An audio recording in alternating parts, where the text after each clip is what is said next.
I'm forgetting something here.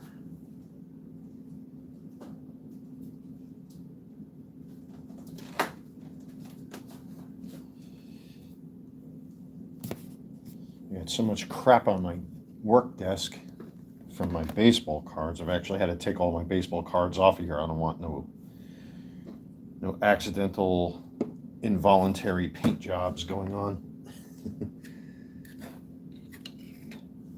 Man, I got a scratchy throat this morning. The weather sucks today.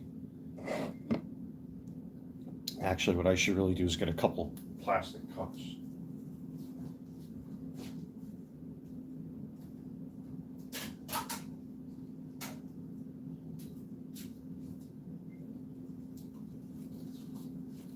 At least this way I can put these Q-tips in here. And I'm really not going to need a lot of Q-tips. And then I can put the foam tips into this one here. Right? Yeah, rubbing alcohol is there. Okay. I got my USB-C cable just in case my phone starts to die during this live stream. I got a whole bag of tips there. I got wipes here. I should get a couple toothpicks. I'm going to try something.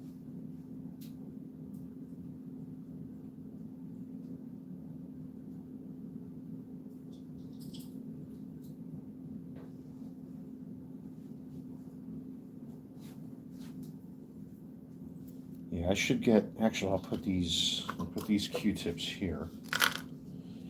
And then I'll get another plastic cup for the garbage.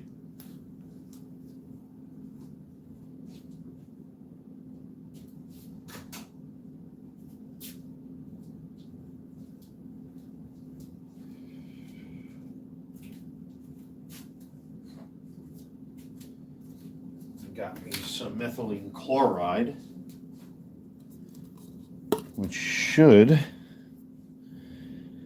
hopefully clean up the rubber just a little bit more on the shoe, but I'm afraid this might be a little too strong.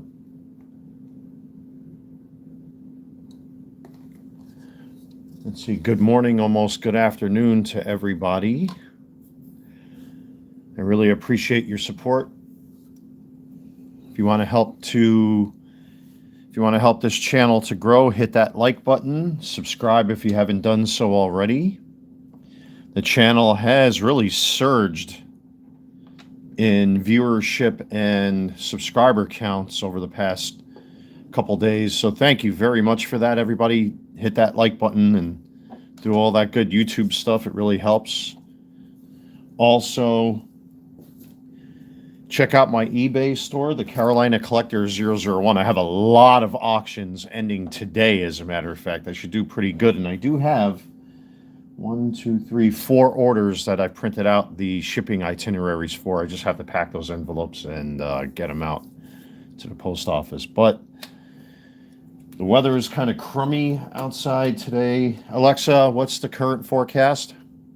The current weather is 51 degrees Fahrenheit with showers. Today, you can look for rainy weather with a high of 54 degrees and a low of 49 degrees. So, if you've been watching the channel, and I just uploaded a YouTube short, I'm going to adjust my camera here a little bit, and so I can give you a better view of the sneaker. Now, as you know, I found these in our community dumpster, and I hate using the C word because community implies communism, but there's no other way to describe it, so I'm going to choose that adjective. But I found these sitting on a pile of garbage in our dump, and I took them, bleached them, cleaned them, shampooed them, disinfected them, let them dry for 2 days, and sanded them just a little bit as far as the rough spots are concerned. And this is the result so far. I did give them a nice repaint last night, but I'm going to continue to do that a little bit right here today because the weather is kind of meh. So in case I screw up, I got some light grit sandpaper right there. We got 800 grit. That's a little methylene chloride for the rubber. Do not use this on leather. It'll destroy the leather. So I got wipes to clean my hands off with right here and some Tupperware. You got some of these foam tips, which come in handy for painting because it's nice and smooth and you don't see any paint strokes. Got some toothpicks and Q-tips here. I'm going to experiment here a little bit today with the paint. There's the Angelus right there, acrylic leather paint. Now, I do have finisher here, matte finisher, though I don't think that's going to be necessary because the whole goal is just to get these shoes to be a little bit more wearable, or at least get them functional again. And 91% rubbing alcohol, which I may dilute once in a while in a separate cup just so it's not so strong, but I don't think I'm going to need to do that. But that's only in case, like, if I screw up and I get a little paint. Like, I got a little dab of paint right there in the green. So it just takes time to do something like this. I'm trying to think what's the best camera angle. I guess right up on top. It's just my LED lights keep playing games with my phone. And fortunately, the camera stand that I have adjusts pretty much any which way I need it to, but it's just the way I have it mounted on my desk. It could be a little difficult to get it to cooperate the way I need it to. So, but thank you everybody who's been supporting my eBay store. Again, I have a whole bunch of auctions ending today. And to my sports card customers, I've actually lowered the price on my Gunnar Henderson. His card prices have dropped considerably.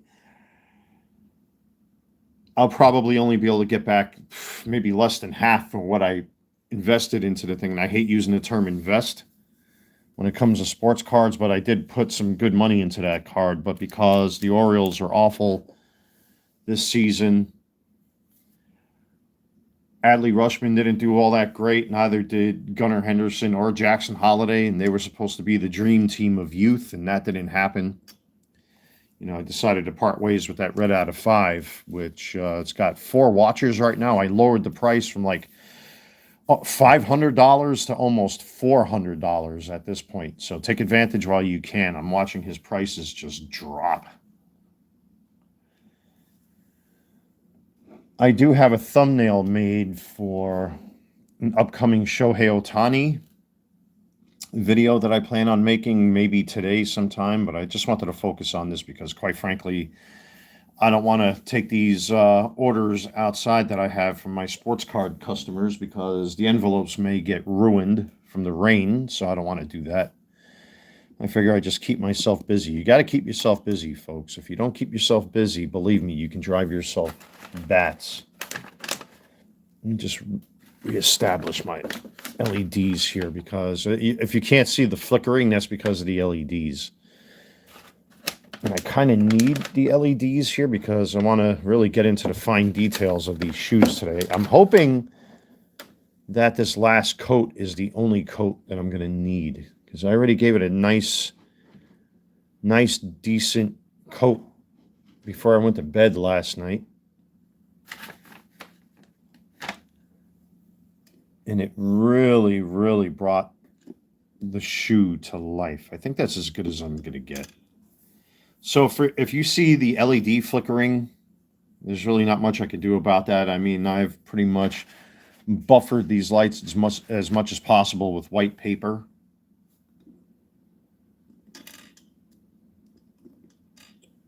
But as you can see, yeah, they're so much nicer. Oh my God. Now, there were some spots I did sand out, unfortunately, and some spots I just said, Like over here, this can really use a little bit more sanding, but the problem is the more you sand it, the more material kicks up, unfortunately. It starts to turn into like a suede almost. Well, it is leather, so it literally turns to suede if you sand it too much. And that can become a bit of a problem. So I'm forgetting something here.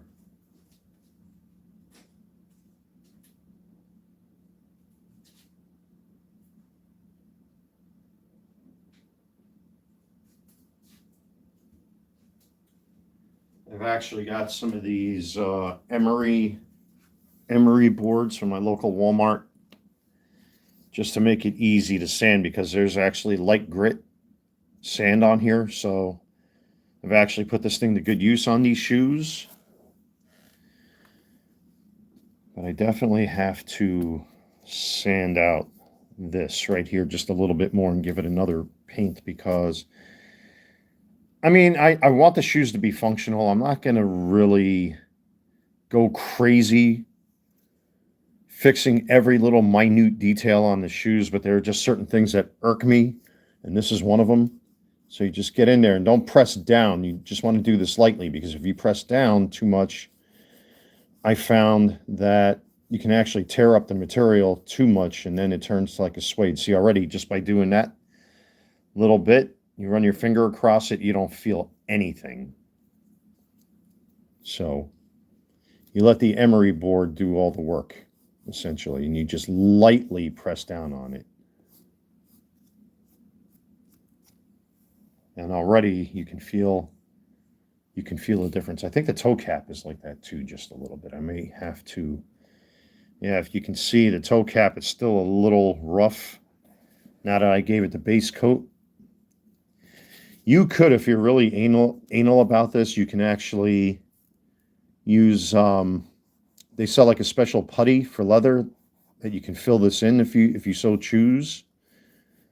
I'm not going to do all that because, like I said, these are dumpster sneakers. So I just want them to be, I want them to be wearable and presentable. So I'm really not going to get too caught up in making them so dead stock-ish.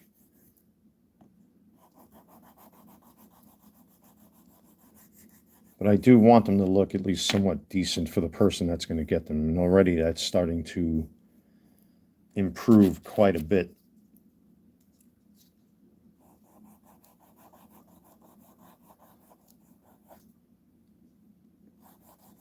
Yeah, I wasn't too thrilled with the toe caps are probably excuse me. Man, I got a scratchy throat this morning.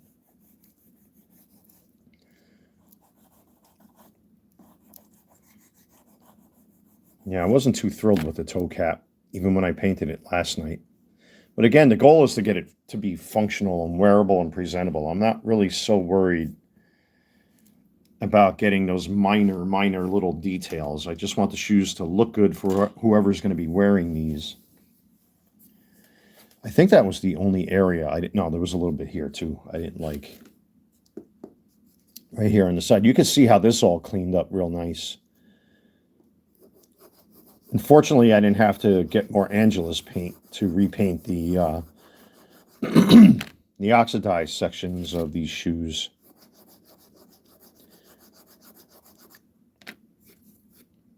Yeah, you can see where like all the fuzzy areas were. Like the most of the damage was like here, the toe cap, and a little bit in here. You can see still there's some rough spots underneath that paint. Oh, there's my eBay store. Thank you to my eBay customers, man. I went, you ladies and gentlemen are going buck wild for those Shohei Ohtani and Yamamoto cards I put out. Let me just check my phone here. Pop that Snapple, welcome aboard. Bid received. So somebody's bidding on one of my Shohei Ohtanis right now. It's the Stadium Club Shohei Ohtani. But yeah, I'm really not worried if the paint comes off. Like, the entire point of this is just to smooth it out. You know, there are just a few rough spots on the shoe that unfortunately there's not much I can really do, and I'm not going to really be so particular on the shoe. I just want these to be presentable to whoever's going to be wearing these, whoever's lucky enough to get them. I kind of have an idea who I may give these to right here where I live.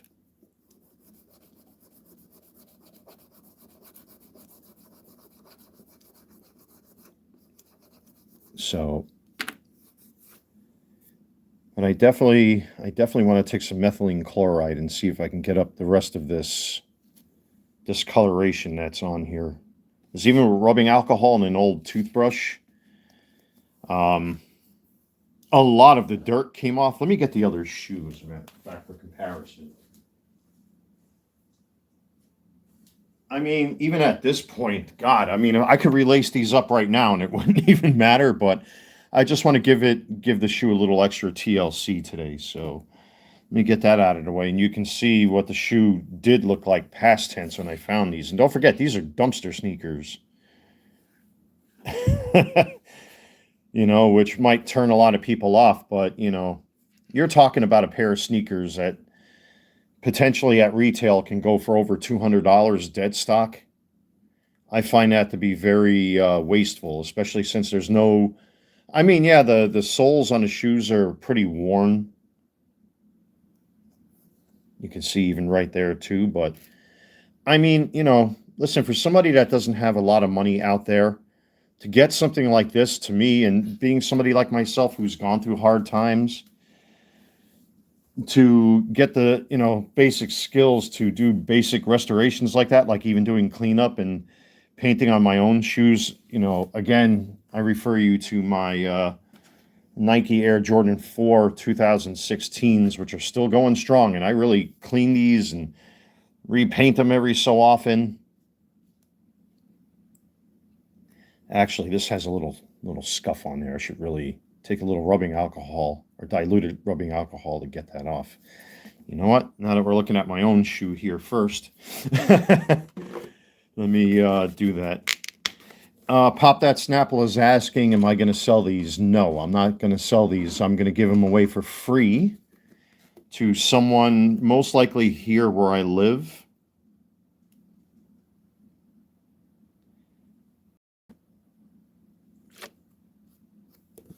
Because there is one person that has been really, really nice to me who really doesn't really have a lot of money. And I think that this person can benefit greatly from these shoes.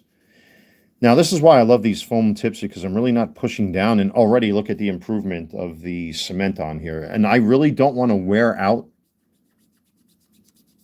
the cement print, but this is what I do with my shoes. And again, just to keep up appearances, I really don't want to push down too hard because I don't want to destroy the rest of the cement print. I just want to get them presentable. There's my microfiber cloth. Okay. You know, and don't forget, I'm a 50-year-old grown man, so I'm really not going to spit shine my shoes like the young guys do. But, you know, for me, you know, you really appreciate things a lot more when you go through hard times in your life. Most people don't. That's why I said when I found these, you know, I'm not going to sell them or anything. I'll just give them away. Why not, you know? And I definitely have the perfect candidate who I found may be able to use these if the shoe fits properly. You can see the difference already in that elephant print. Oh, not the elephant print, excuse me, in the cement print.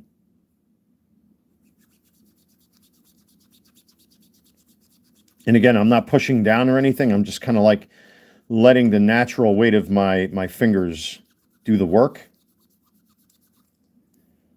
And you can see the improvement already on the damaged cement on my 2016s. And this is the kind of stuff I do. And that's pretty much it. Look at the difference already.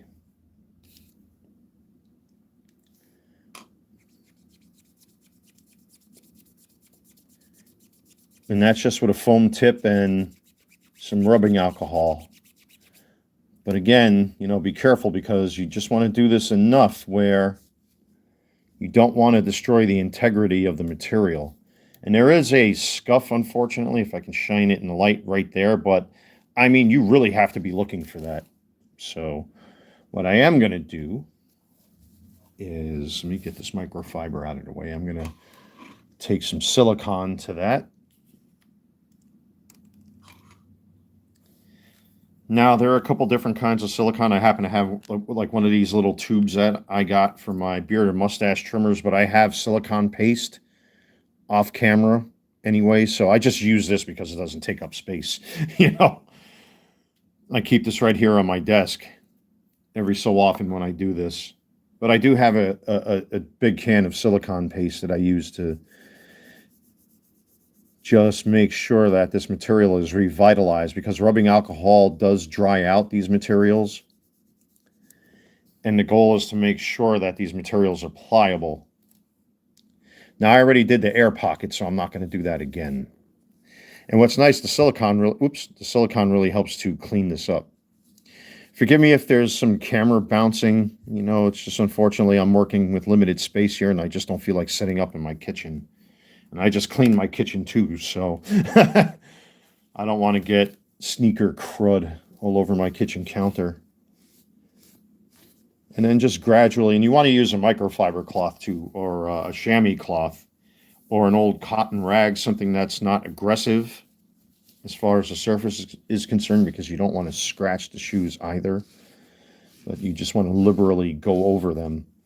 And again, the goal is just to make them presentable. I mean, here, look at that. You don't even know that they were scuffed when you add that silicone on there. But there is still going to be a very thin layer of silicone when you do this. The material will absorb it. And that's where I cleaned. You can almost barely notice that. So we press on, folks. Yeah, you want to keep these materials as pliable as possible for as long as possible. I mean, for a shoe that you can still wear from 2016, you know, I think that's a great thing. And of course, to piss off the trolls, look what I got. Got to have a little fun, folks. You know, I'm really trying to like find myself again with everything that's happened. You know, I'm usually a pretty happy, jovial guy. And things like this really, you know, make me happy because, you know, it's just, you know, it keeps you occupied, it keeps you busy, it keeps you honest. You know, life doesn't always have to be so miserable. I'm actually missing something. I'm missing my sneaker shaver. Hold on here.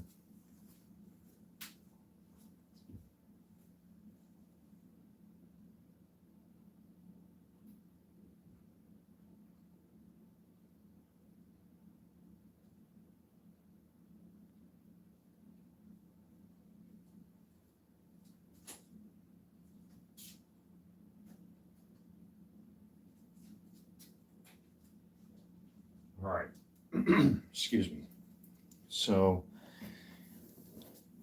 thank you for joining this live stream, everybody. If you haven't done so already, don't forget to subscribe to the channel. Hit that like button and comment throughout the live stream if you so choose to. And also check out my eBay store, the Carolina Collector 001, if you want to help to support the channel financially. I have like over 20 auctions that are supposed to be ending, I believe, today. So go check that out. The link is in the description box of every video and short that I upload here on YouTube. I really appreciate the support.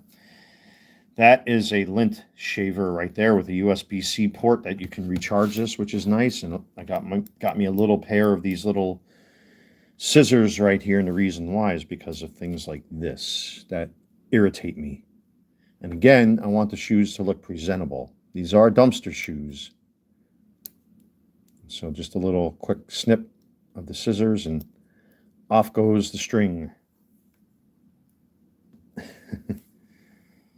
So let's get that out of here so it's not on my carpet. And I just steamed my carpet recently. Now here's where the shaver really comes in. I mean, there really wasn't any lint on the inside of the shoe.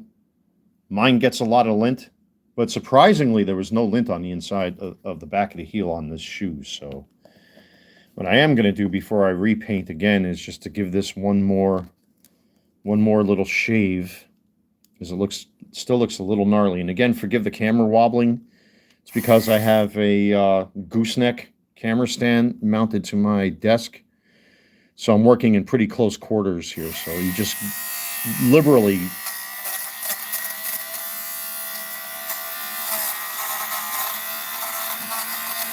take the lint shaver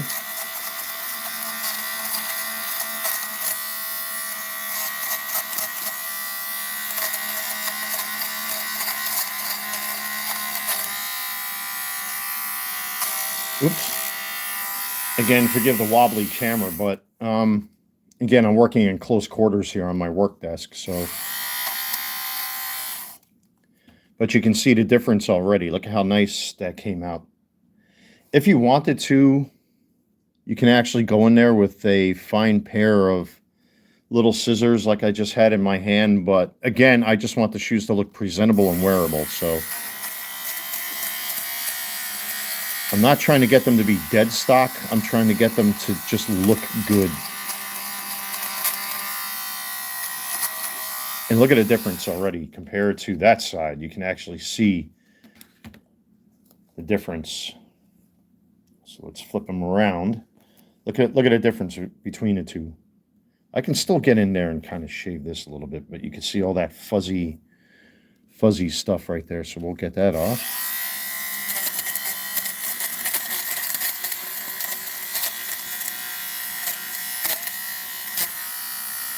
Now you want to be careful because you don't want to push down.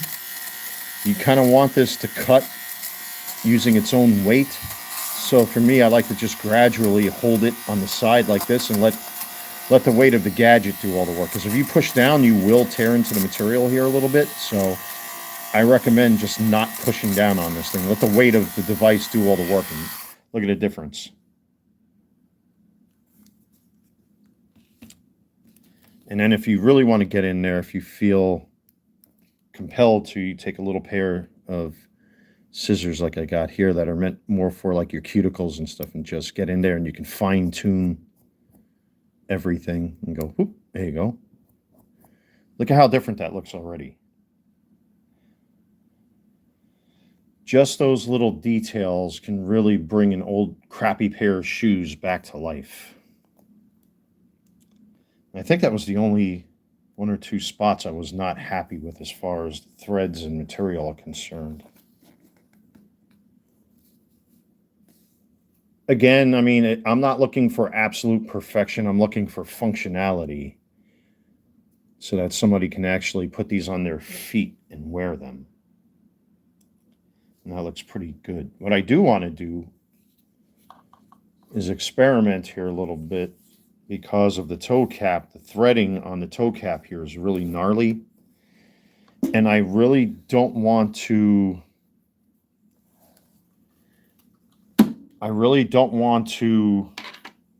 paint this rubber.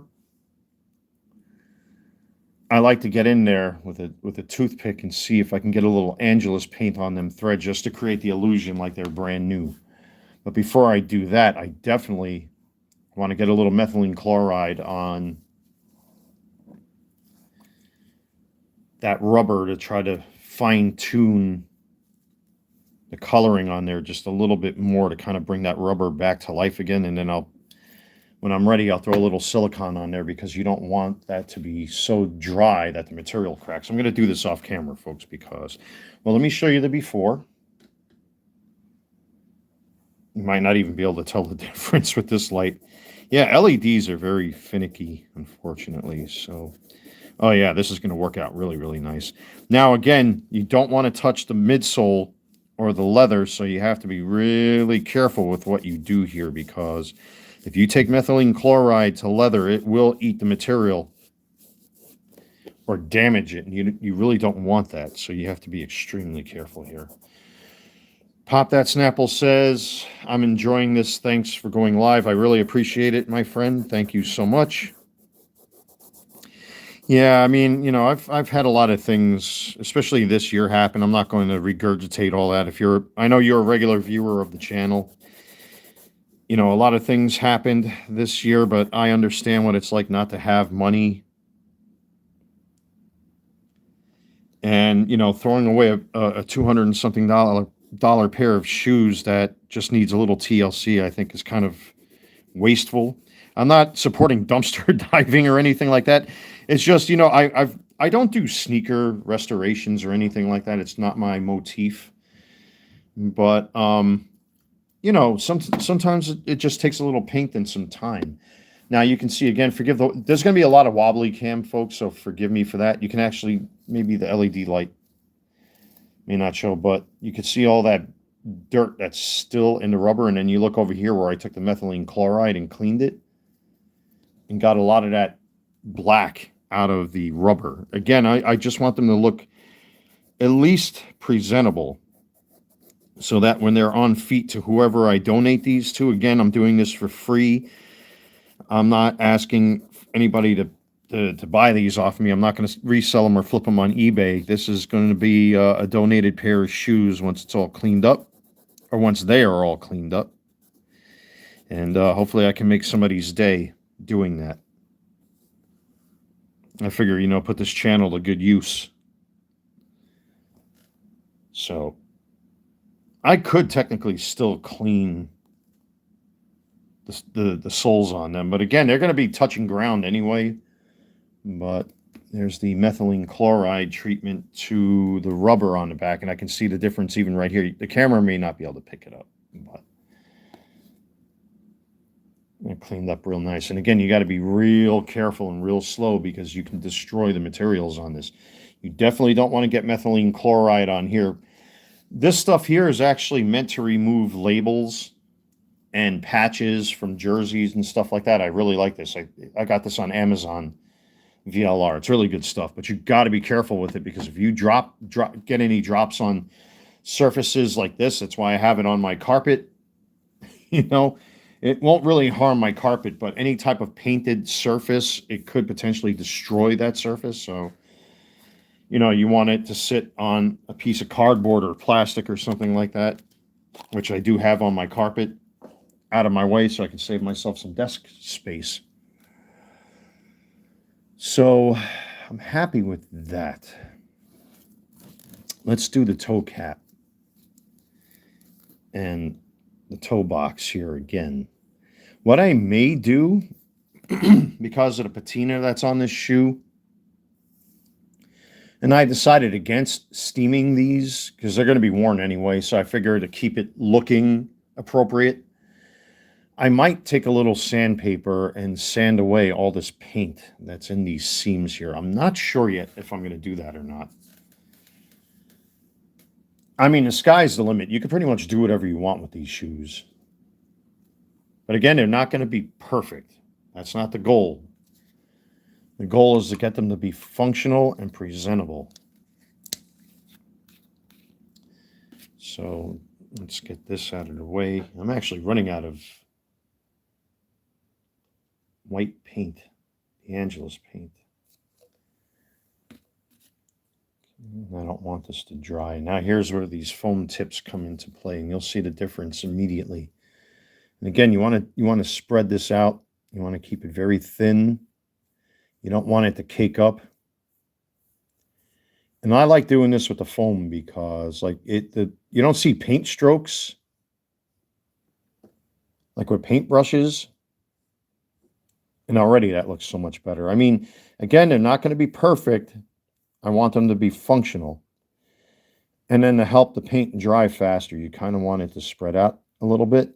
See, like right there, I just got a little paint on the rubber. That's not what I want, but we can always go back and clean that with rubbing alcohol. And then we'll go on the toe here where I sanded just a little bit and give it a very thin coat. You kind of want to go back and forth as well with this. And this is why I like using these foam tips because, again, it doesn't leave paint strokes of any kind, like with a paintbrush. But you do kind of have to get in there and just go back and forth. At least that's what I do. Again, I'm not your traditional sneakerhead, but You know, all the methods that I use are all self-taught. And you can see the difference already. Again, I'm not looking to make these dead stock. I'm not trying to pretend that these are dead stock because clearly they're not. I just want them to be functional and presentable. And already you can see the difference. Once again, forgive the camera flickering. If it is flickering on your end, I see it on mine. That's because of the LEDs I'm using. There's really no way to buffer those lights, and my LEDs only have 2 settings on them, so I want to give that toe cap one more thin coat, and then I'm going to let it dry.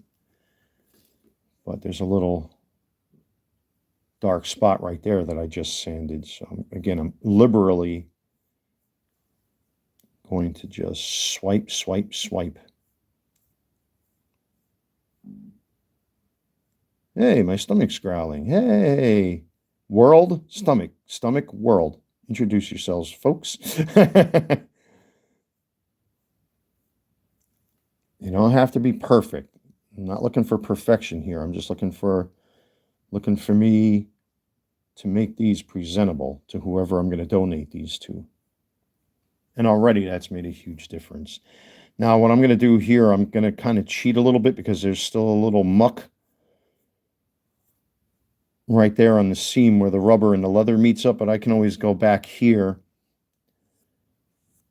and remove that paint. But for right now, you don't even notice it because I put it on so thin, it's just going to dry as is. So I might not even play games with that. I'm probably just going to leave it. Now, here's where it's going to get a little annoying. And if you're someone like myself who pays attention to fine details like this, I'd like to get a toothpick in here into the stitching of the toe cap. Get some of that white paint on there because that stitching is like really brown and ugly. And again, I'm looking for functionality. I'm not looking for perfection here. So let's see if this works. If I can turn this here just a little bit. Now, I know I may mess this up just a little bit. And already it's having an effect. Oh, yeah, that's looking a lot. Just that little bit of paint on there. And you know what? Since, again, I'm not looking for perfection, I'm just going to give... There's really not a lot of paint on this tip anyway. So I'm just going to loosely spread that to make it look consistent.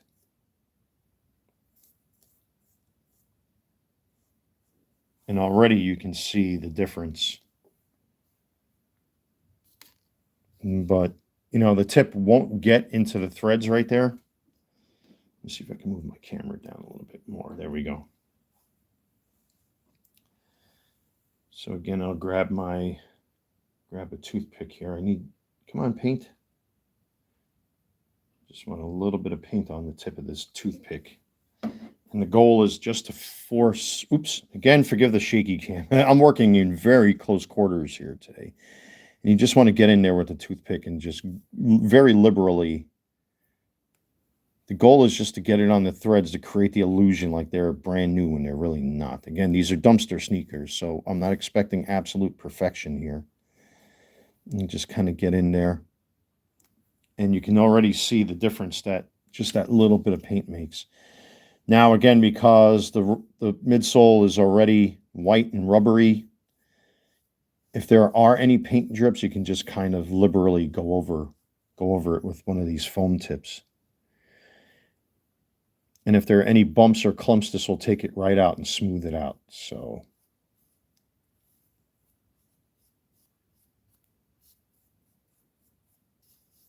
and there you go. You can I don't know if this light's going to pick it up. It's just this light's so temperamental. You can see already the threads. Look at the difference between this side and this side. The camera may not be picking it up. Oh, look, there goes the neighborhood beggar that got me into trouble the other night over at Walmart. I can see him from outside my window. I'm not even going to bother putting him on camera because Ugh. That's why I stay by myself these days anymore, because people will drag you down with them. It's a real shame because you got a lot of people out here that you would think, who are so brazen at admitting that, I was homeless and did this and did that and did this. And you think they would improve their lives a little bit through their behavior alone and the things that they do. But nope. And many of them, I've heard their sob stories already. You would think that they would try to improve themselves a little bit, but instead constantly get themselves in trouble, and then people get into trouble because of them through association, unfortunately. Oh, yeah, you can definitely see the difference already in them threads. Again, forgive the wonky light. I don't know if the light's picking it up. Oh, man, my throat.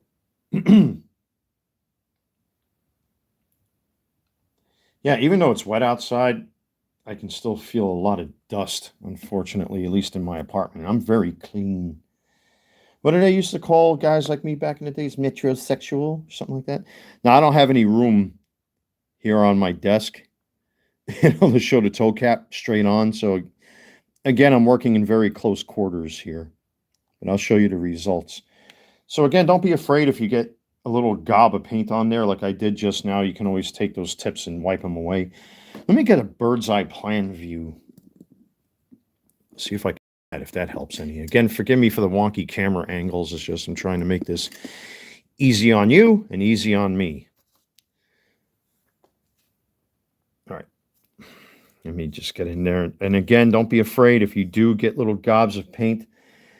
This rubber anyway is not exactly a perfect white because of the amount of dirt that this thing was sitting in. And now I did clean them with methylene chloride. First with soap and water and a toothbrush. Then I went over it with rubbing alcohol and then ultimately used methylene chloride to really fine tune the rubber on the midsole. But again, I'm looking for functionality, not perfection. I'm not looking to pass these off as being dead stock.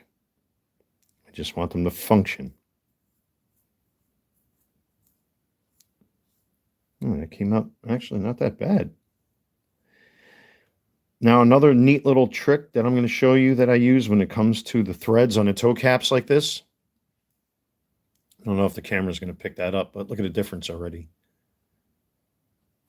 So you want to take a toothpick after you do that, and if you see, oops, got some paint on my desk. That's okay. So you want to get in there. If you really want to be anal, you can see right here and just take the toothpick and poke out. It's hard with the camera in my face. I've never done this before on camera, folks, so forgive me. This is like a learning experience for me. If you feel that there's too much paint caked on the threads there, just take a toothpick and dig it out. And then grab your foam tip and then just go over it again to smooth it out. Man, my throat is not cooperating today. You want to create the illusion that these threads are nice and white. All right, I'm happy with that. Again, they're going to be worn anyway, so I'm not looking to pass these off as dead stock. Let me get some of this diluted rubbing alcohol here and get that paint stain off of my desk before that gets. Yeah, there goes our daily Pineville Police Patrol. I'm so happy those guys come around these days as in a high frequency like they do because of all the bullshit that's gone on.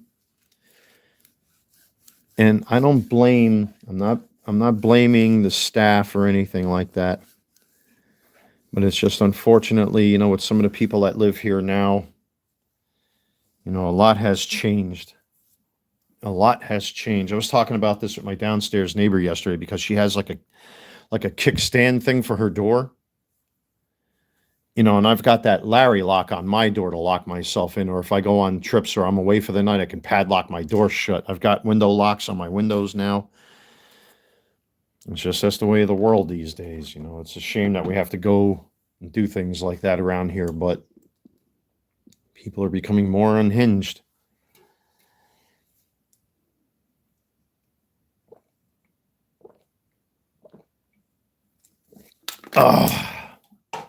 Okay.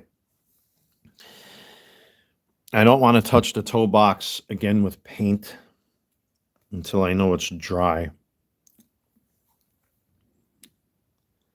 Let me move the camera this way. Oh, I forgot it can bend like this. Okay, so I can put it down in such a way. It's just it's going to suck because I'm going to have to reach my arms. Haha, reach around. See what I did there? Trying to have a little bit of fun, folks. Trying to have a little fun. Life doesn't have to be so damn freaking miserable all the time. And lately, things around here have got very miserable. I'm still getting asked questions of whether or not I'm going to do a Halloween party this year or not. I still don't know. I can't really trust having my patio open and then I'll have porch pirates come up here and then ruin it for me. I'm not willing to do that, unfortunately. And if I do an invite only and I only have certain people up here and then the porch pirates come up, they're going to take it as like an insult. I don't want that either. There's got to be a balance somewhere. So there's still a little, you can see right there, there's still a little pitting on the material. But again, given the way that this has been going for me so far, I'm not so worried about that. I'm just concerned about making sure that whoever gets these will have at least a good, decent looking pair of shoes. Now, I'm going to force some paint into that material right there and let it sit for a while. I can see where my paint strokes really went awful, especially up here by the stabilizer on the side of the shoe. So I'm going to grab it by the tongue, bring this way, and you can see my paint job really wasn't all that consistent. So whatever paint I have on here, again, I'm doing this in thin coats. You don't really want to cake that paint on because it will look inconsistent. And the shoe already has patina from the fact that it was sitting outside in the elements. And if you get paint on here, don't worry about that. You can always take some methylene chloride and get that paint off the material right there. So, but so far, not bad for a pair of dumpster shoes, right? Believe me, I know what it's like not to have nice things. You appreciate trying to preserve what you do have when you don't have much.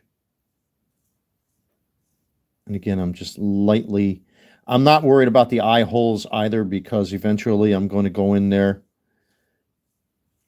and probably take like a safety pin or something like that and get those eye holes to open up a little bit. And again, to create the illusion that these shoelaces are, that the stitching on here is brand new, excuse me. I'm going to work that paint into the threads here. And you can see it has an immediate effect. And I'm not even using a lot of Angelus on this. I'm just kind of like smearing on whatever paint is left on here, just to create the illusion that these threads are nice and white. You can see the difference already.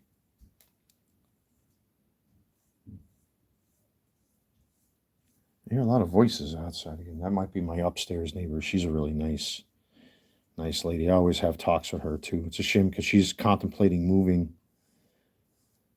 She's like, what? You know, even my downstairs neighbor said it too. What happened, Mr. Walter? You're always so happy and so nice. You play your music. You don't bother no one.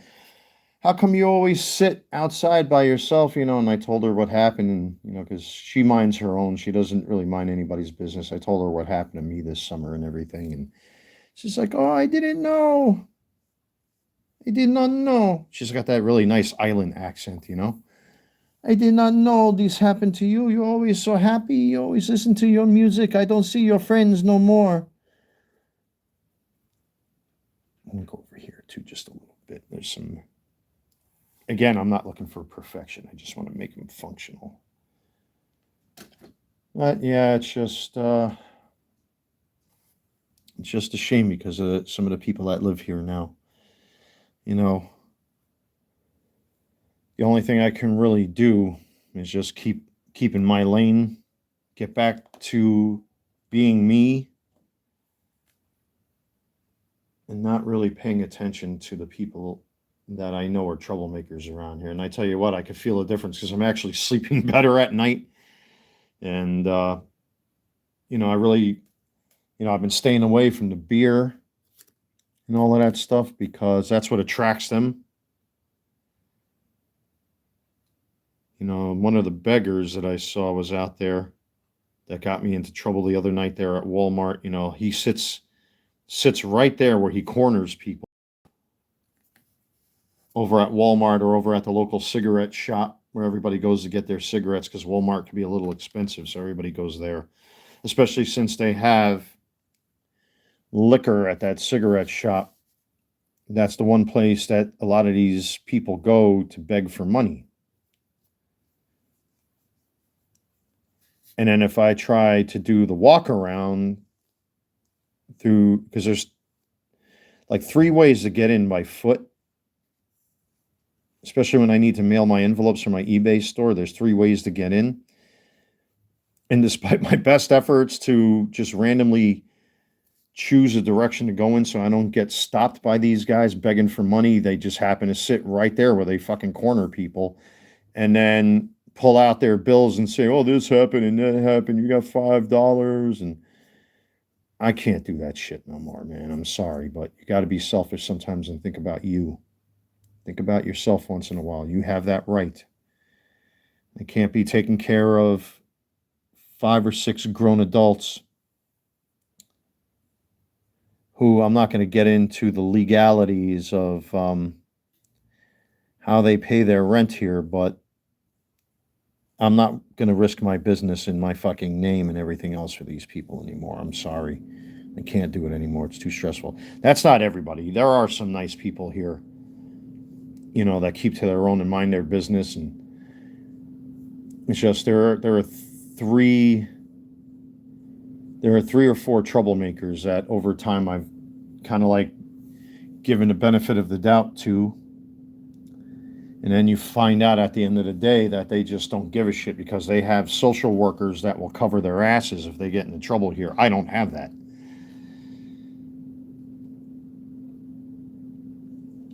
And I don't need the problems, you know. I want to try to finish off this year on a good note. I'm still deciding whether or not I'm going to do a Halloween party or not, man. That's the biggest heartbreaking thing is that if I have people up here, let me give this another coat. This is actually starting to fill in real nice here on the toe box. But if I have a Halloween party here, I know these jokers are going to come up here and then they're going to want to drink me out of house and home. And they'll keep going, and you know how it is, man. It's like the vine of the forbidden fruit. Easy access means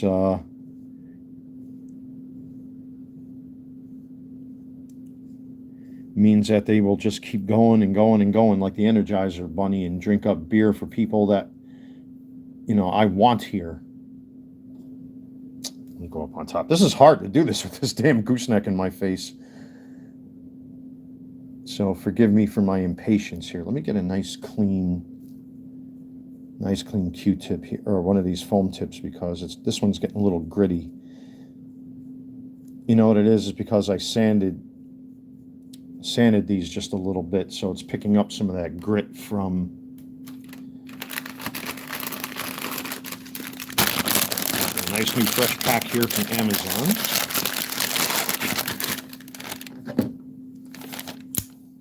I hope you're all enjoying this live stream, ladies and gentlemen. Don't forget to subscribe to the channel if you haven't done so already. It really goes far to help this channel to grow. And the channel has grown quite significantly over the past few days, thanks to all of you. I deeply, deeply appreciate that. Oh yeah, this is thinning out really nice. I like this here. And really balancing out the paint.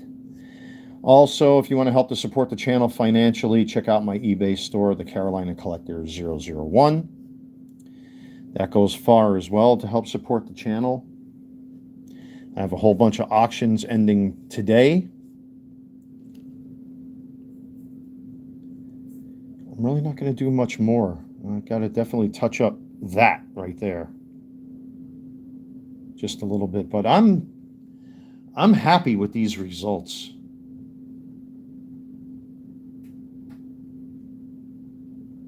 they look very presentable, at least on the camera side here, on my side.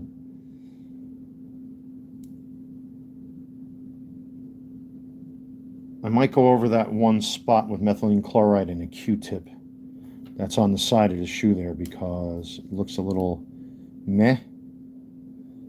I definitely want to get in here with just a little more paint. Like this spot right here is very temperamental. This spot had the most damage, and I've been building it up and building it up and building it up, and it's almost at the point now where it's acceptable. I just have to let that paint dry, but I don't want to put too much paint on there, because if you put too much paint, it'll cake up.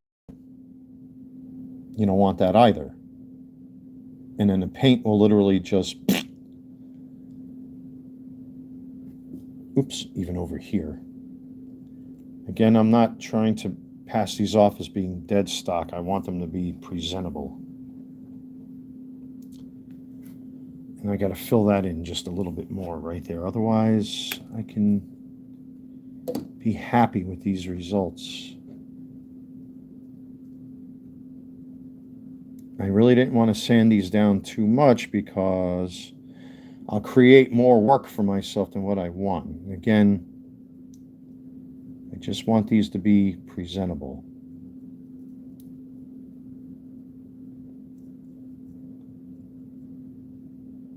I want them to be presentable, and I want them to be wearable. So now again, I just want to lightly smooth that out. What a difference that made already. Oh yeah, that looks much better. I may not touch this again, because that, to me, compared to what it looked like, it's so much better. I wish the camera can see what I'm seeing on my end. I know this light is a little wonky, but I still want to touch up this right here. Oops. Again, forgive the shaky cam. Just want to touch up that one little spot right there and let it dry. Let me take a look at this off camera. Is there certain angles of light that I get naturally from my window where I can really see things that I missed, that I'm not happy, where the paint is just a little thin in spots?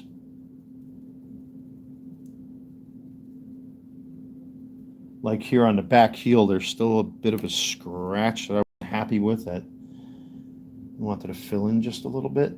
Oh yeah, that filled in real nice.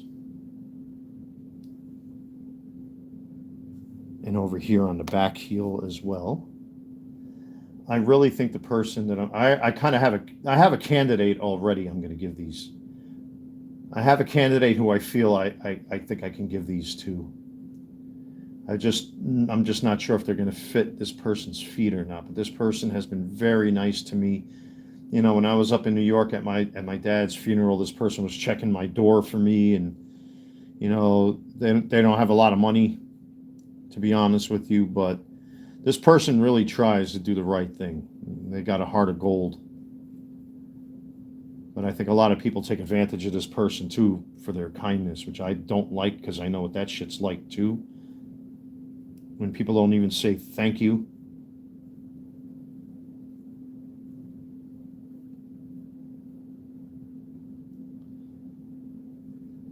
I mean, if you're going to do good deeds and stuff like that for people, you shouldn't expect reward anyway, but it's nice to at least get a thank you once in a while. I got to admit it, folks. I think that this shoe might be done as far as the repaint is concerned. There's just one or two spots I want to take a Q-tip to.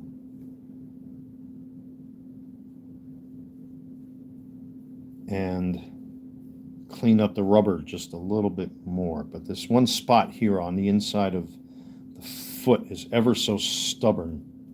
It's because this has a really deep pit in it. And again, you know, I'm kind of taking shortcuts here with the shoe, but take a little. But this is something like you really have to be looking for to notice it. I mean, I can be content with this. I think that's pretty much it. Except for one or two spots where I got paint on the material. I think I'm done with this shoe. I wish I had a little sunlight beating down on my apartment so I can see a lot better. There's a little inconsistency right there. See, let me smooth this out a little bit here on the back heel. Oh, you know what that is? That's just a shadow in the material. That's not paint. I don't want to put more paint on here than what it needs because it can actually cake up, and I really don't want that.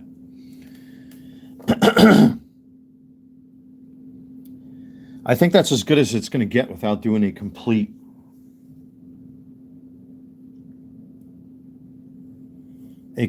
tear down. It looks so much better. My God. I mean, there's the right shoe, and look at the look at the left shoe. Oh my God. Yikes. Look at how gross that looks. What a difference, right, folks? Night and day. Look at the toe box there, and you look at the toe box here. Again, forgive the lights and the shadows and all that stuff. It's really not doing the shoes, excuse me, justice. Man, I'm hiccuping like crazy here. Now, what I am going to do is wait for this shoe to dry. I think I'm content with that. I'm not going to mess with that anymore. I'm going to wait until this dries, and then I'm going to take a toothbrush. Oh, there's a cha-ching. I like that sound, folks. So someone is bidding on another Shohei Ohtani. So someone just placed a bid on your item. Check it out. That's the Stadium Club Ohtani. And then this Ohtani is the Let Him Cook insert. So that's cool. Thank you for the support. Yeah, I'm going to take a toothbrush and lightly go over the threads because sometimes that paint can cake up a little inconsistently, and I want to break that up just a little bit.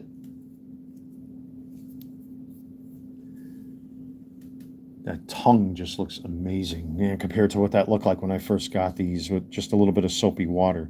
Actually, there's a little bit of a spot right here. I think that's just threads. I'm going to cover that anyway because I can. And again, it doesn't really take a lot of paint. You just, whatever's on the foam itself, and just swipe it on there. Oh yeah, even that little bit covered that up real nice. So all it really takes now is just to wait for this thing to dry. I'd still like to get some methylene chloride on this guy just a little bit and really, fine tune that rubber. Let me move the camera up. Yeah, there's the beggar outside. You know, it's a shame because when I first got to know this particular individual, I wasn't intending on showing anybody. You know, he's a nice fella, but you know, I can't be having people living off of me. You know, I'm already trying to take care of myself, and I can't be everybody's caretaker or babysitter. You know, I feel bad for people that are in, you know, financial situations or are living alone and stuff like that. But I learned very quickly, if you don't do things for yourself and you don't find hobbies and you don't do things like what I'm doing here, you will drive yourself insane. And people make up all kinds of excuses as to why they can't do a thing. They can, they just choose not to. Because they're so comfortable living off of other people's fortune and living off of other people's, you know, way of life that they don't have to lift a finger to do everything. They waft through life. I'd rather sit here all day long live streaming, showing you my shitty paint job on these sneakers than having to depend on other people. And unfortunately, there are a lot of people that are like that in this world today that just waft. You know, I understand certain people are older and senior citizens and stuff like that, but you know, you can't be depending on others. Even my dad understood that. I mean, my dad was in his 70s, and he didn't like depending on others. He basically took the bull by the horns whenever it saw fit. I mean, the man was sick, but still, in a lot of ways, he was very independent and found ways to make things happen. He always, when life offers you when life forcibly places a plan A and plan B on you, you have to create your own plan C.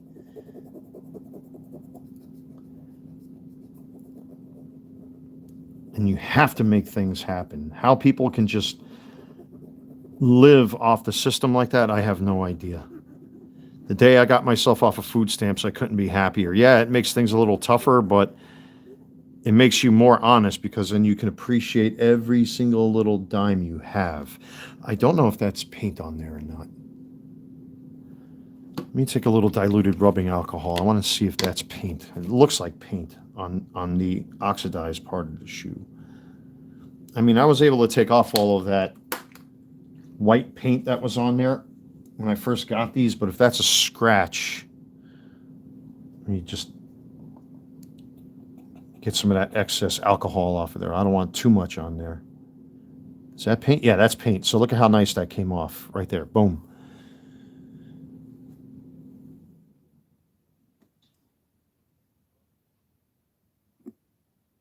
Oh, it's this fucking homo again. You're gone.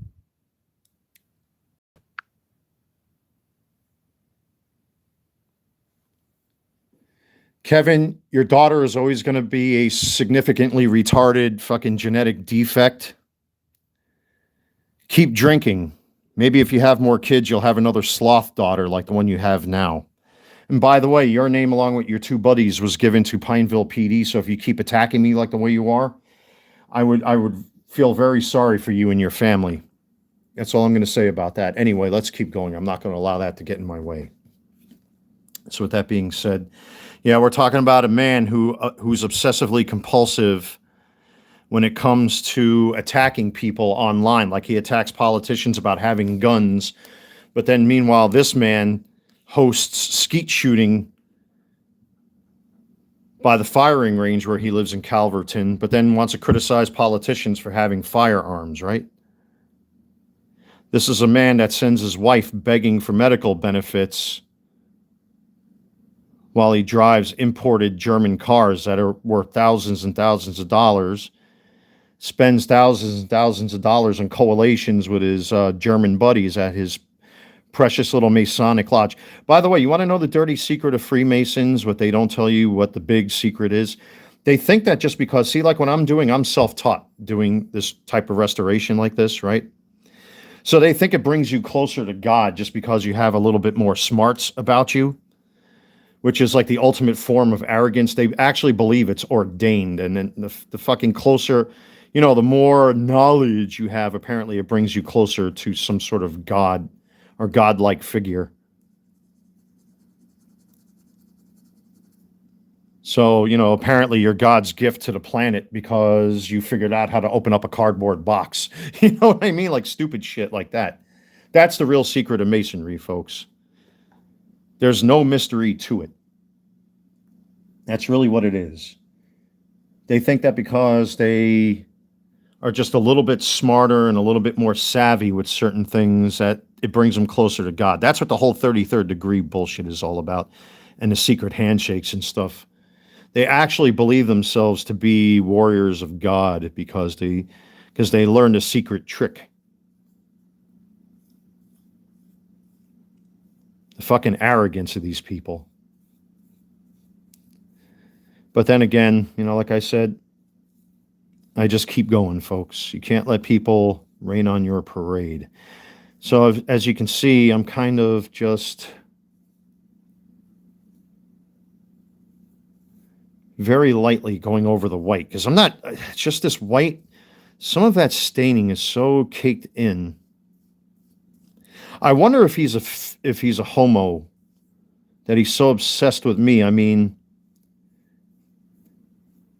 you know, at least I know for a fact that God will punish him for the rest of his natural life because God gave him the kind of daughter that he has. And I'm sorry to pick on people's kids, but I've been attacked for long enough and I'm not going to stay silent anymore. He has to have a waking reminder every day of how difficult it is to raise that kid because he's not a good man at all. Period. End of story. Me, on the other hand, at least when I go through difficult times, I find ways to continue to live without self-destruction or arrogance and trying to blame other people for my mistakes and arrogance. You got to see some of the things that this man puts on the internet. He actually believes himself. If you looked at him, he looks like a cross-dressing Julia Child with a severely distended beer belly where he couldn't even see his own penis. And I guarantee if I was, well, I know he's looking for me to say certain things, so I'm just going to leave it at that. Let me get back to this because I don't deal with worthless people who think that they're better than everybody else because they try to get people to feel sorry for them because of their own fucking misgivings.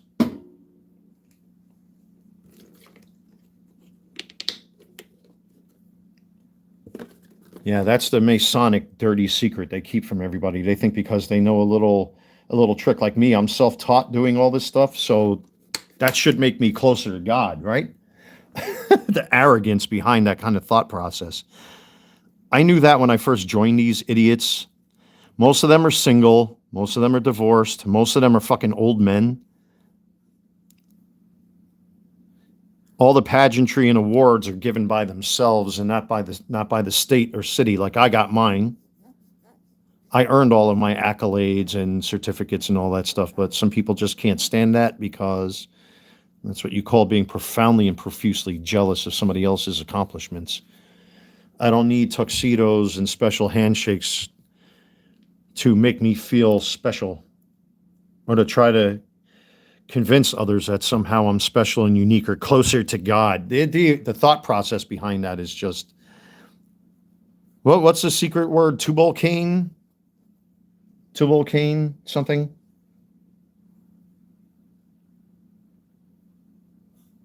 I forget. I don't care. Doesn't concern me anymore anyway. I don't give a shit. I'm past all that already. Anyway, I bet you he's sitting there pulling whatever's left of his 60-year-old penis, listening to me bash him. But I don't waste my time doing what people like him does because he needs other people. He needs to bash other people and make himself feel superior. And that's another thing about Masonry is that they think that because they have these special talents that they taught themselves things that literally they think they're better than everybody else. Let me show you a little trick that I learned in plumbing construction here quickly. So if you don't want to do the 1.414 offset formula to figure out a 45-degree angle when you're laying out pipe, basically if you have a plumber's rule or a carpenter's rule, and it's not a ruler, it's called a rule, proper English here, it's like people saying often, it's pronounced often. This is a perfect 45-degree angle. When you take your stick rule and you take the corner and put it on the 23-inch mark, and you don't know how to do the math to figure out a 1.414 measurement, that's a perfect 45 right there. So that means I must be closer to God. I must be one of God's warriors. I'm God's gift to the earth because I know a stick trick. The arrogance. Whatever, man. People like this are beneath me anyway. This is one of the men that put my mug shots out there. Oh, look at what he did. What a bad guy. I need to make myself feel better because I need to make him look bad. But then meanwhile, I was acquitted. So that narrative went out the window too. Like everything else that they've tried to do. But like I said, I've given the names of these men to my local PD. Showed them all the printouts and all the things I saved over the years, including the court papers and everything. And well, if it continues, I feel sorry for these men. And this time, it's not going to be like the way it was before because now I have a direct contact within Pineville to go after these men in court, should it come to that. But that's what they want. That's what people like this look for. They want trouble. They want entertainment. They have, you know what it is? You wake up, you work as a locksmith or some fucking thing that he does out there in Glendale, New York, and then goes and hangs out and drinks all night with his buddies 3 or 4 times a week, spending all this kind of money, and then still sends his wife to beg for medical benefits and Social Security disability, and then attacks me because, oh, you're not disabled enough. Oh, you're a bad guy. How dare this politician fire off guns? Meanwhile, you got tons of photos of him all over the interwebs with him and his precious little tuxedo-wearing buddies shooting guns at a firing range that's not only a mile or two from where he lives, but he'll criticize politicians for having guns, right? Fucking hypocrite.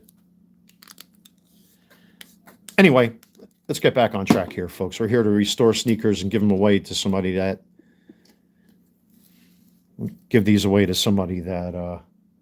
can use a good pair of shoes. Still like to repaint that toe cap just a little bit more. There's just a little, I can see one or two paint swipes and I'm not too thrilled with that are on that toe cap right there. Yeah, how do you like that kind of stuff? Yeah, I got a motorcycle and a car that's worth 5 or 6 figures, but then I'm going to send my wife out to go beg for medical benefits for my severely retarded kid. How wonderful is that, folks? You want to talk about being astoundingly manipulative and trying to make people feel sorry for you? I don't. My niece is severely disabled, and she's going to go out like a queen. Because unlike certain Germans out there, at least when we fight with pride and dignity. We don't go out there trying to sell people on ideas. Look at me. Look at my shoes. Look at the things I have. And then I'll go sending my family out begging for benefits and criticize politicians for having guns when I shoot guns too. Whoopsie. Asshole.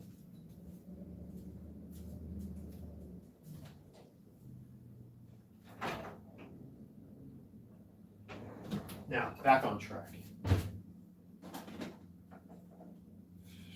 What did I do? Yeah, and plus, I know my viewer base, I would have to assume a lot of my viewers are God-fearing Trump supporters. Imagine this is coming from a piece of shit New Yorker, too. And you all know what New York is about. I don't have to tell any of you that. Thank God I got out of there when I did. So now at this point, I kind of just want to, this will help to matte this painting a little, the shoe a little bit.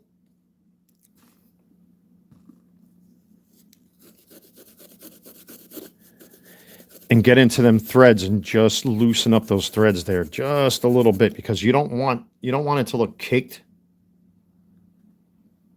And you can see now how much more pronounced the threads are on the toe cap. I wonder if I'm a warrior of God for teaching myself all of these things. I must be closer to God as a result. The fucking arrogance of Masonic beliefs. I don't know. It's a shame because the mother of my kids would call them beer masons behind their back. All it is, I wish the left would attack them like the way they attack conservatives, because to be honest with you, it's the greatest form of misogyny there really is. And governments and entities really don't reward them. They reward themselves. All of my awards were given by state, city, and government entities.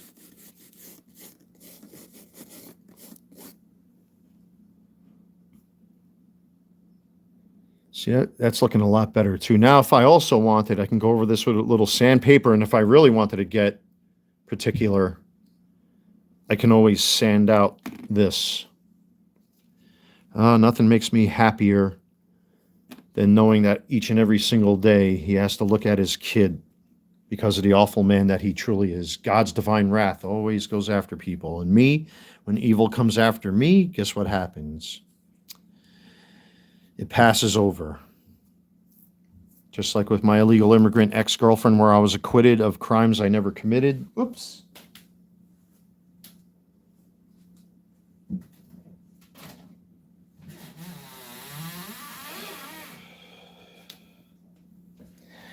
I could, at this point, now there's only one little issue I still have, and I cleaned these 3 separate times, and that's the inner sole here, unfortunately. There's not much I can really do with this. I might replace this, but I want to keep them as original as possible. So, I mean, at this point, there's not much more I can really do with this sneaker. Except for right there. That's just one little spot. I want to smooth out just a little bit because I can see that paint is caked on there just a little bit.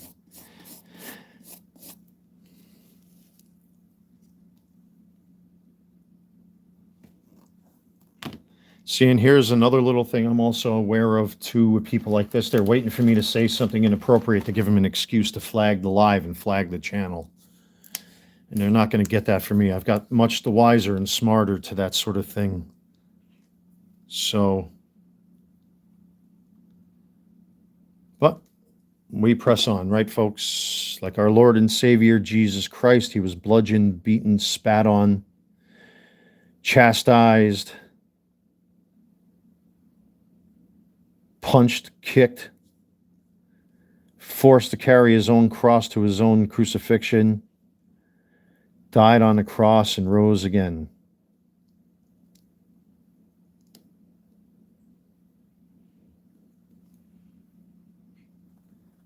Yeah, you see, that looks a lot better. That looks much better. Look at all these secret little tips and tricks I learned being self-taught. That means I must be a warrior of God. I must be closer to God as a result.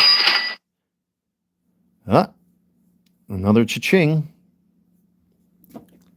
Yeah, with all the adversity I've gone throughout my life.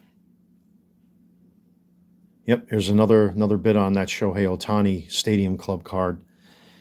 You know, it just makes you more the wiser as to how disgusting human behavior can really be. And unfortunately, we live in a time where like people just want things and want things and want things and want things, and or they see somebody having a little fun and they're not, or whatever have you. Oh yeah, that looks so much better on the lower sole, the bottom sole. I'm content with this. And besides, isn't this man a fucking locksmith? Doesn't he have a fucking business to run? And he's wasting his time on the internet worrying about what I'm doing. Well, that's the goal. But I'm not taking the bait. I'm past that already. So let's get these laced up. I want to see what they look like. There's really not much more I can do with these at this point. I do have a push pin. That's another little trick you can use. If you take a push pin, you can literally get into these threads here. But again, I'm not going to get so particular that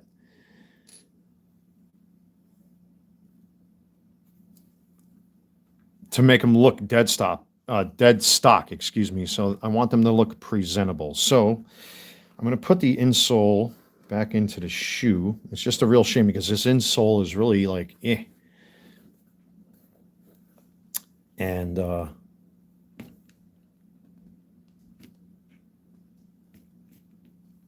we'll get the laces back on, and I'm going to do this very loosely. The laces came out really, really nice. I actually sat these in bleach and a little bit of, and then rinsed them out with a little bit of rubbing alcohol, diluted rubbing alcohol to disinfect them, because don't forget, these are dumpster shoes. And I know certain people won't go into their closets to take out their own clothes and give them to people face to face. They rather stick their money into an envelope and then pat themselves on the back and say, look at all the great things that I did. I actually literally do things. That's another pretentious bullshit asshole thing that Masons do. They'll have all these barbecues and all these fancy dinners and all that shit and then stuff money in an envelope and then tell themselves that they're doing good for people. But they never look these people in their faces, like what I'm going to do with these pair of sneakers or this pair of shoes here, to actually look at their face. Like my buddy Wolf, who went through a lot of adversity before he died.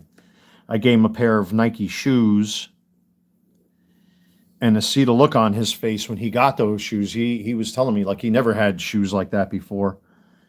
And this photo is sitting right there. He knows I'm not lying. Right, brother? Right, brother? He never had spaghetti before. You know, he came directly from an American Indian tribe.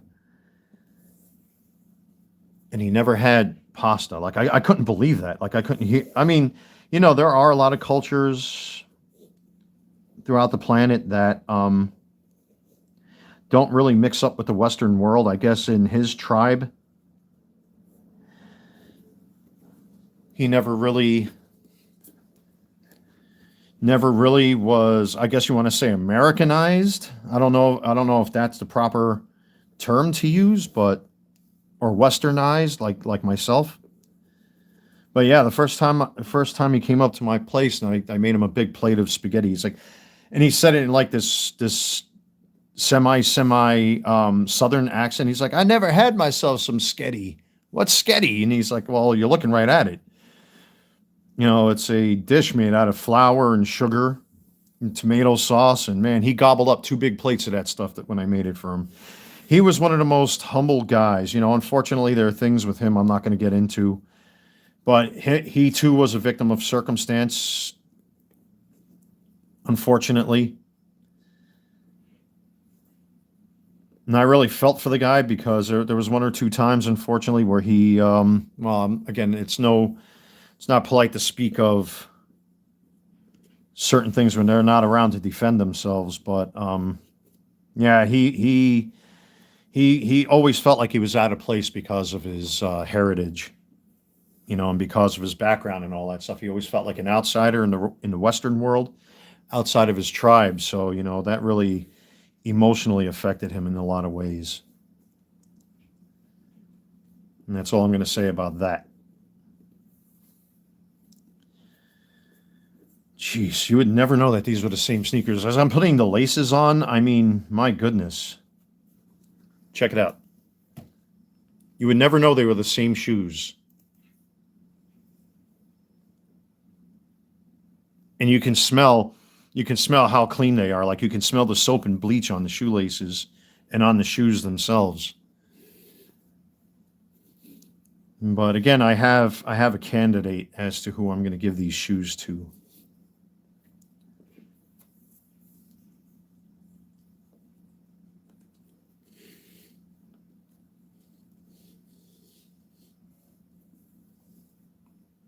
And this person, I can guarantee, is going to be very, very happy because this person comes up every so often. Hey, Mr. Walt, I never see your door's not open. Are you all right? You okay?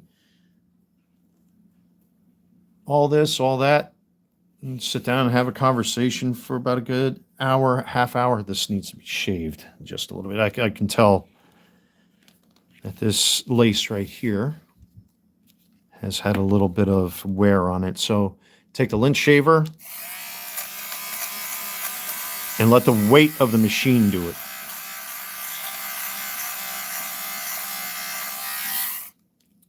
And that's that. Plain and simple. Boom. Go on the other side, do the same thing.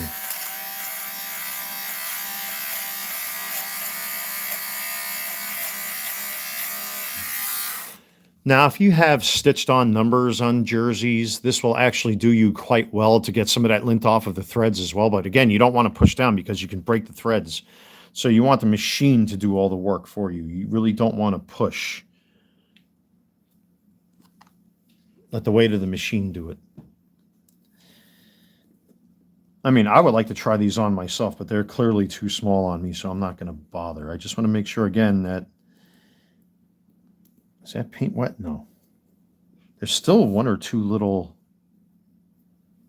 damp spots where there's a lot of foam on the sides of the shoe. If you own Jordans, you'll know what I'm talking about immediately. Wow, these came out so much nicer. I can't wait to see the look on the person's face that I give these to. And again, I have a candidate as to who I'm going to give these to, should they fit. I'll have this person come up here.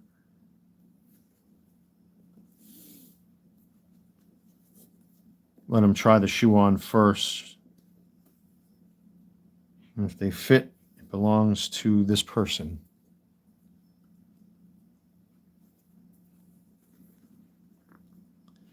I'm going to just loosely tie these up as if they were on somebody's feet, and then we'll do a comparison.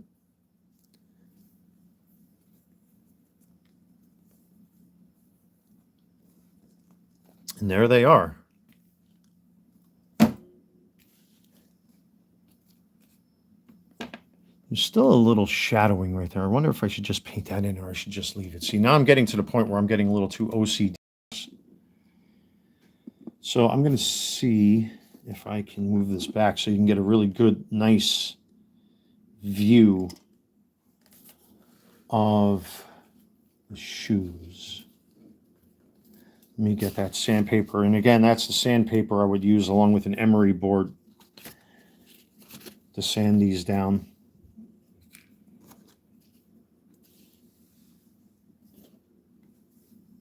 And there you have it. Here's the shoe.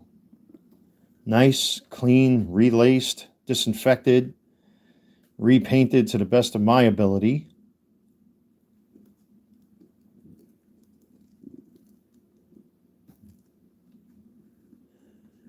I could fill this in, but I really don't want, I don't want to destroy the integrity of the Jumpman on there, because then I'll have to clean up whatever excess paint is on here. I mean, I can do this with a Q-tip, but there's no point. They're going to get dirty again anyway. But you would never know that these came out of a damn dumpster. I almost want to, just because I can see there's a shadow right here, and that's because that paint on there is just a little too thin. So I'm going to go back. See, this is the time where you can like really criticize yourself a little bit and really gauge your work.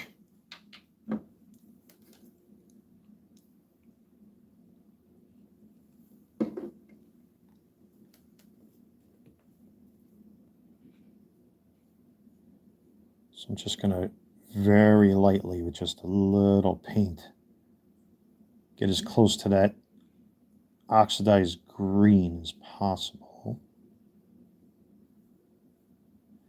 You know what also makes me feel better about the situation with this man that's been attacking me is that his daughter will never be married, and his daughter will forever be alone living at home. That he'll never have the pleasure of enjoying the fact that his kid can't get married. I bet that pisses him off. Good. Fuck him. I'm sorry to disparage people, ladies and gentlemen, but this man and his two buddies have been attacking me relentlessly for the past 8.5 years. And I'm not going to react the way they would hope I would react, but I am going to say certain things that I know will anger them. Fuck him and his kid. His kid will never be married, and he has to sit there watching her go, I'm not even going to say her name because he's probably looking for me to do that too. And I'm not going to give him the opportunity. Like I said, I've gone past my infancy when it comes to stuff like that. So it's because people just don't want to look at themselves. They have to validate themselves through other people. And believe me, women like today would never go near a man like him if you saw what his beer belly looks like. I'm telling you, he looks like a cross-dressing Julia Child.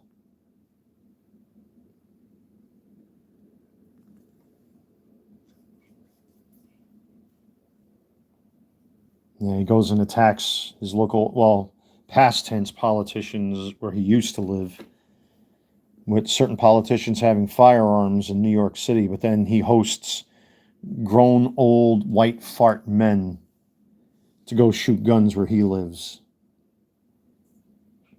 Talk about being hysterically hypocritical. And this is a man I used to stand up for too, where he was attacking his fellow lodge members and other lodges, claiming free speech, where all he really is a vocal bully because he has a superiority complex. Well, what do you think, folks? There it is. There are the Jordan 4 Oxidized, all cleaned up, painted up. I think mission accomplished with this. Let me just pan this around here. I am completely content with that. Now I just have to do the other shoe. I mean, look at that, and then look at this. Oh man, this shoe is going to be just as tough, maybe even tougher. That one is definitely going to need sandpaper. Let me put the overhead light on here to my ceiling fan. Oops.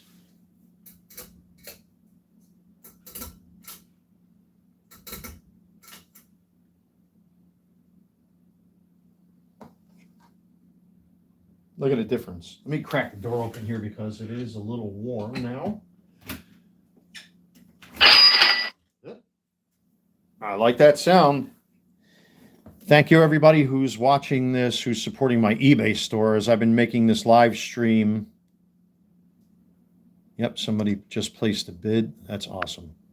Thank you, everybody who's been supporting my eBay store. Whoever gets these shoes is going to be a lucky individual. I mean, look at the difference. Look at how night and day these two are. Oh, my goodness. This is what makes it worth it. And to see the reaction on the person who's going to get these shoes, that will be worth more to me than anything else. I see that there is... That is another bid. I just can't tell what card it is because the icon is so small. Is that a Trey? That might be a Trey Turner that somebody just bid on. Look at how nice. What a difference, right, folks?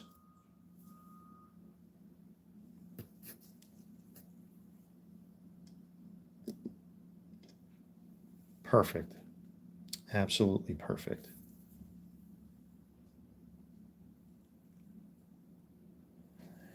Now, in order to create an artificial matte finish on these, I'm going to let them sit for a little bit, and then I'm going to I have an old hairbrush here and an old paintbrush, and then I'm going to go over the shoe and artificially distress it just a little bit to take some of that shine out of there.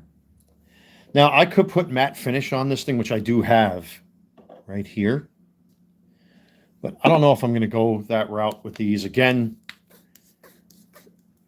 I don't have to get too particular with these, but I mean, clearly the difference is night and day. There is one little self-critique I'm going to make, and it's a detail I just noticed that I missed. I must be closer to God because I learned all these tips and tricks. Hashtag masonry. Bullshit. You still have to shit, fart, burp. People are still alcoholics, pot smokers.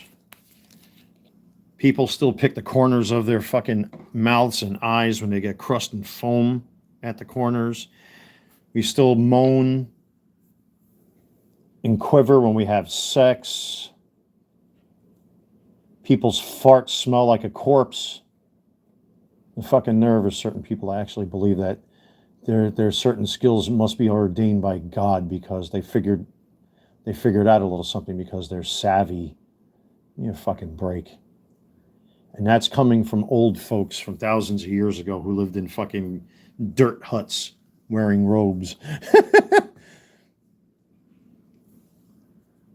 If I want to, I can always go over the threads here a little bit.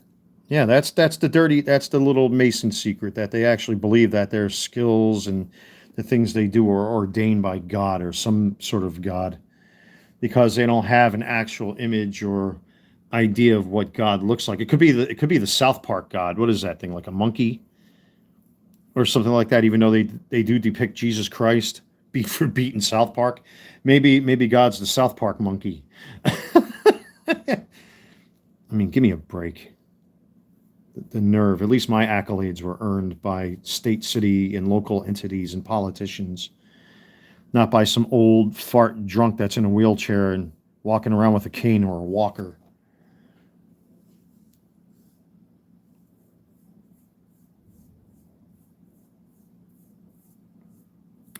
I know. Stop it. You know, like I said, over the years, I've kind of learned to just dismiss people who I consider beneath me because they refuse to look in a mirror.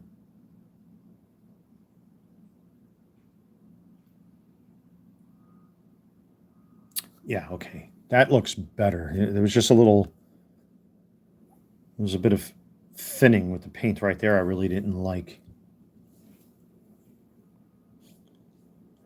Now I'm going to wait for this to dry just a little bit longer, even though I'm kind of doing some last minute touch-ups on the shoe. But the shoe is pretty much done. I mean, I'm still kind of critiquing my own work here because, like I said, somebody else is going to have these. They're going to get them for nothing. I'm going to give them away for free to someone who I know. And I definitely have a candidate picked out for this. Give them away to somebody who's going through financial difficulties and give them a semi new pair of Nike Air Jordan White Oxidized. I think that's the best thing. There's still a little discoloring here. I'm not quite happy with. Maybe I'll give that, you know what? Well, there's still a little paint on there, just lightly. Just balance this a little bit. It could be the light from the LEDs too that's playing games with my eyes. I mean, look how long it took Bob Ross to accomplish his goals as a world famous painter.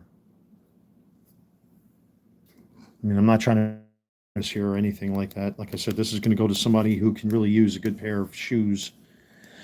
Excuse me.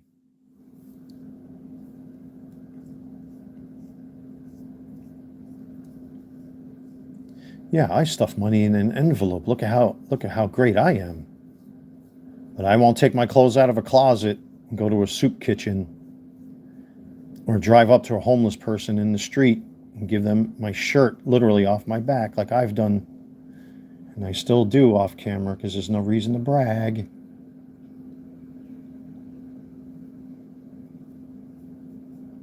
Oh yeah, that looks a lot better. That's just with a little bit of Angelus paint to kind of spread that out a little bit. That looks so much nicer.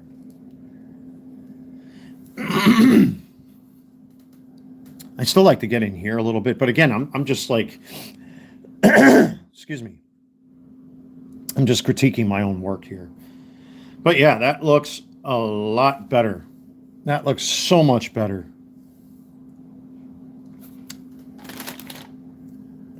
Now that they're all laced up and everything. I mean, there's nothing I could do with the busted material here. I'm not even going to try.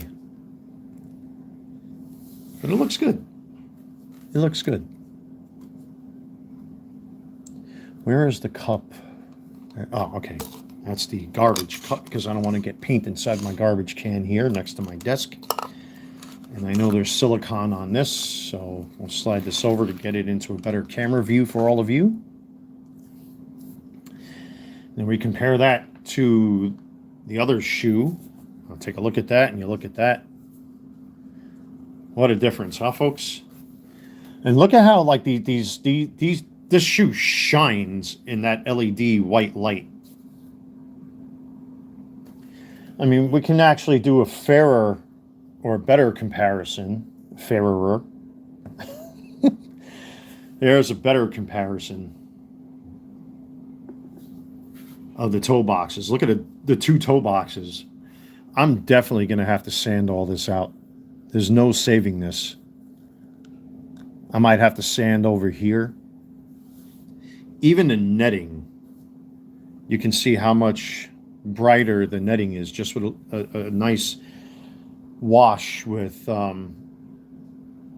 disinfected hand soap, the foaming soap, and then giving it a once over with diluted rubbing alcohol just to disinfect it, and then let it sit in a bath of bleach with like a half a shot glass worth of bleach just to make sure that they're disinfected, you know.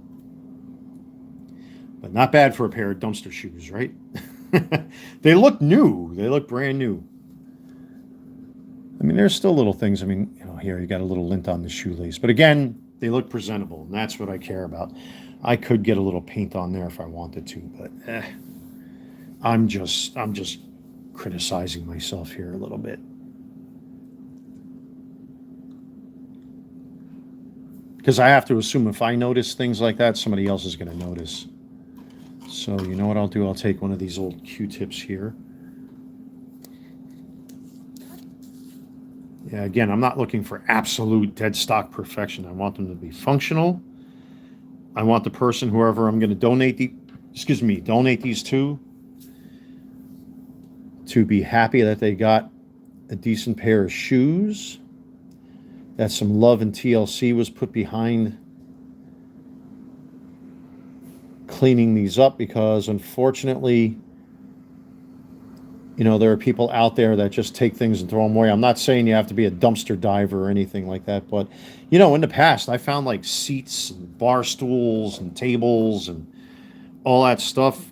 And the only thing that would be wrong with them is like you would have to replace the screws, nuts and bolts, or tighten some nuts and bolts here. But today's today's society of Gen Z nitwit idiots that are out there who can't even change a light bulb don't know what a screwdriver is.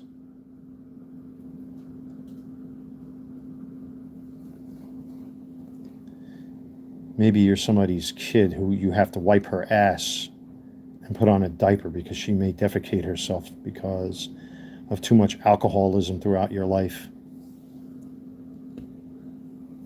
I really don't feel sorry for certain people. Whoops, again, forgive the shaky cam.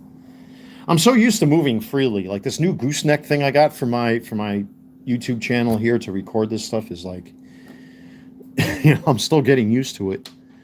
I actually had to do a semi-repair because there's a plastic screw or a retaining screw that actually holds the swivel here for the phone where I go up and down.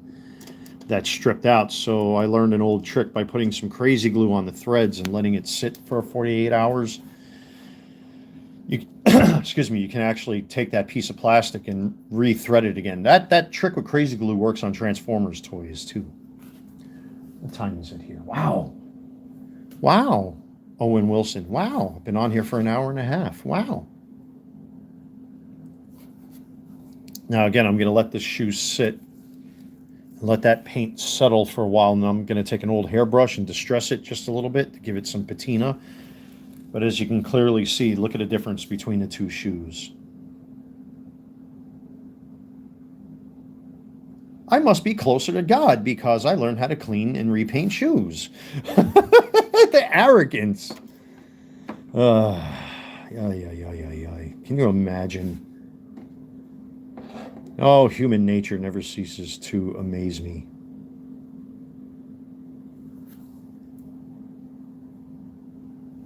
But that's it. I mean, it's essentially done. There's not much more I can do to the shoe. I'll probably do a separate YouTube short doing the side-by-side comparison and all that sort of thing, but I am completely content with this. Except for a few little surface issues like on the material here, there's nothing I can do with that. I wonder if the original owner saw these, would they want their shoes back? You know, I actually contemplated that while I was doing the initial paint job on these last night to get that primary coat on there. If the original owner of these shoes knew that they were restored like this, would they demand their shoes back? Oh, there was one other little detail, the air pocket. That's right, I forgot about that. Let's fix that air pocket. There's my eBay store again. Let me just see what that is. Oh, yeah. They're going after that Stadium Club Shohei Ohtani card, so that's good. Thank you, everybody who's been supporting my eBay store and supporting this YouTube channel. I really appreciate it. The channel grew. I think I got like 15 new subscribers in like the last 72 hours, something like that, or something to that effect.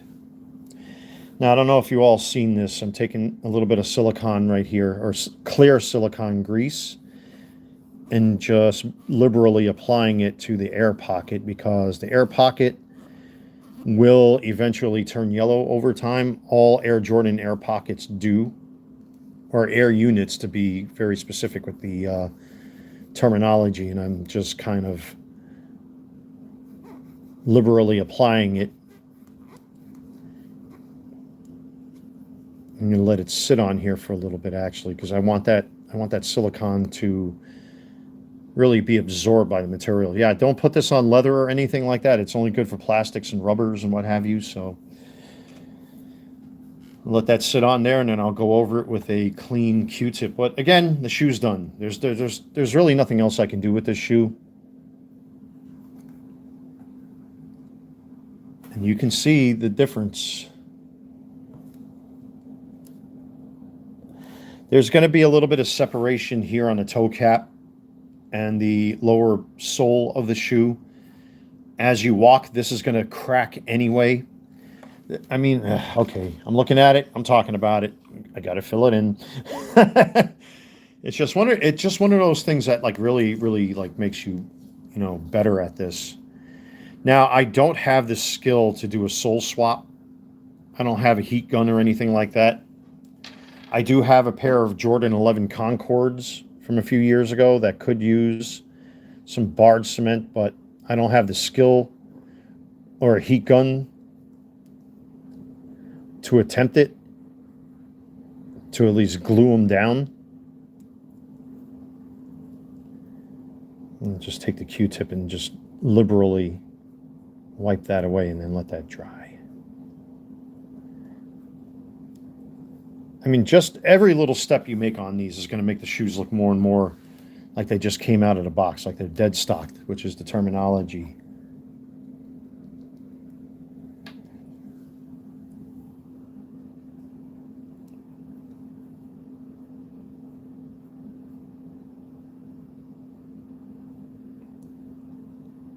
And just again go in there little by little and work that Angelus leather paint, and then just gradually wipe this away. I'm not going to worry too much whether or not I got some on the lower sole of the shoe. This is going to crack anyway as somebody walks in it, or the person who I've chosen, should these fit, this is going to crack a little bit anyway. So it's just a little extra touch to bring the shoes a little bit more to life. But look at the difference between the toe caps. Just that alone speaks volumes.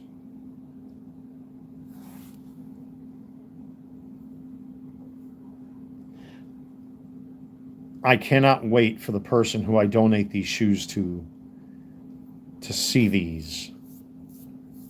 And I'm going to be honest with them, honest with, whoever it is I give them to. I fully restore them. I mean, everybody around here knows I collect Jordans anyway. So, but I can tell you now, this shoe is going to take a lot more work than this one. I'm going to have to sand out all of this.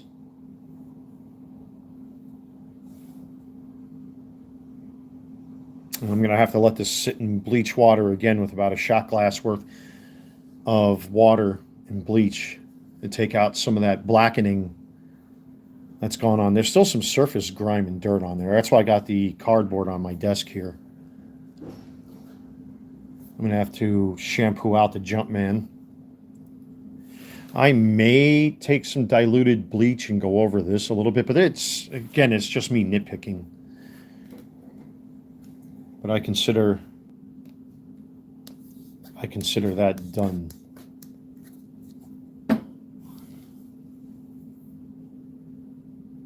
What a day for things like this. What an incredible day for things like this. And it's projects like this that I love doing, to bring stuff like this back to life.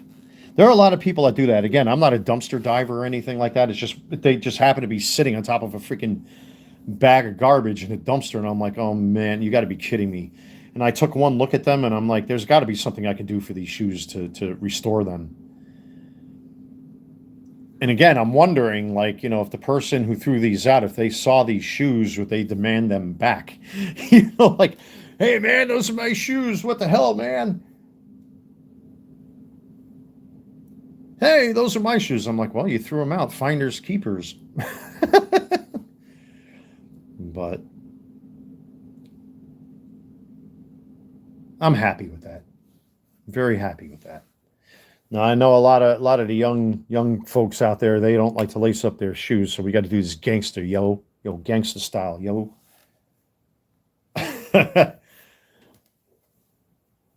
But just for us normies out there. I mean, normally with my shoes, to try to prevent them from stretching, I usually knot my shoes up.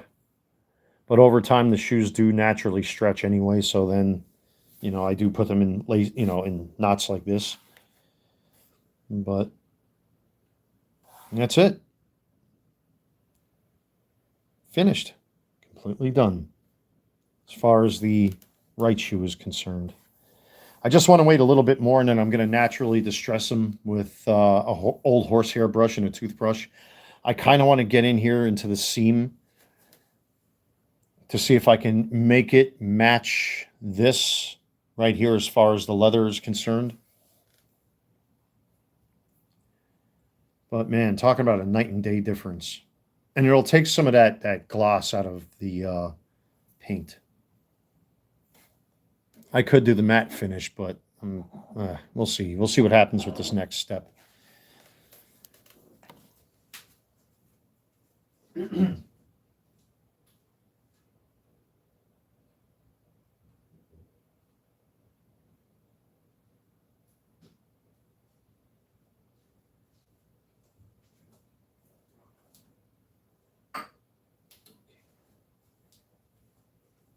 Oh, now it's starting to get a little chilly. I feel a little breeze coming through my door there.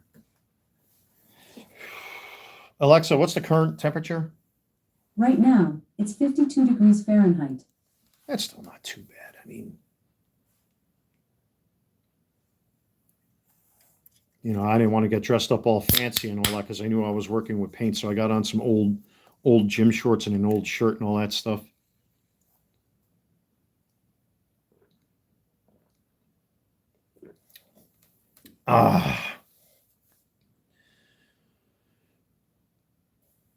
You know, I'm not going to waste my time sanding these now because there's always potential I'll get paint chipping, or the paint chipping will get worse should I take sandpaper to them now, especially if I apply water and what have you to the shoes.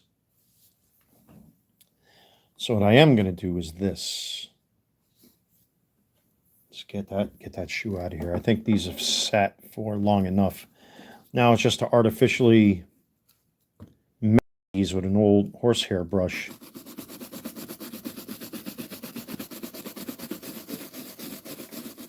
Just a little bit. Again, let the brush do all the work. You don't want to force it or push it down or anything like that. Let the brush do the work. Got a little bit of wheezing going on today. It's because the weather is just like meh. So, and what's also good about doing this, if there's any paint clumps, it'll essentially reduce those paint clumps or paint clumping. And because we're dealing with leather, it'll texturize it just a little bit more. So, and again, I'm not putting any real force on the brush. I'm kind of like letting the brush do it on its own.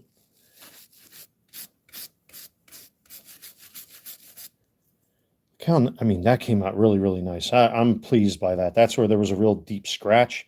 You can still see a little hint of it, but there, you can see it right there. But you have to really be looking for that. But I'm content with the way that looks. There's going to be a little bit of patina on here. There's really nothing more I can do. And I don't want to keep applying layers of paint because then the shoes will get all gunked up, and I really don't want that. Look at how nice that looks. I can't believe that these came out of a dumpster. And the person that's going to get their hands on these, God bless them. As a matter of fact, let me do a little bit of a comparison with one of my shoes.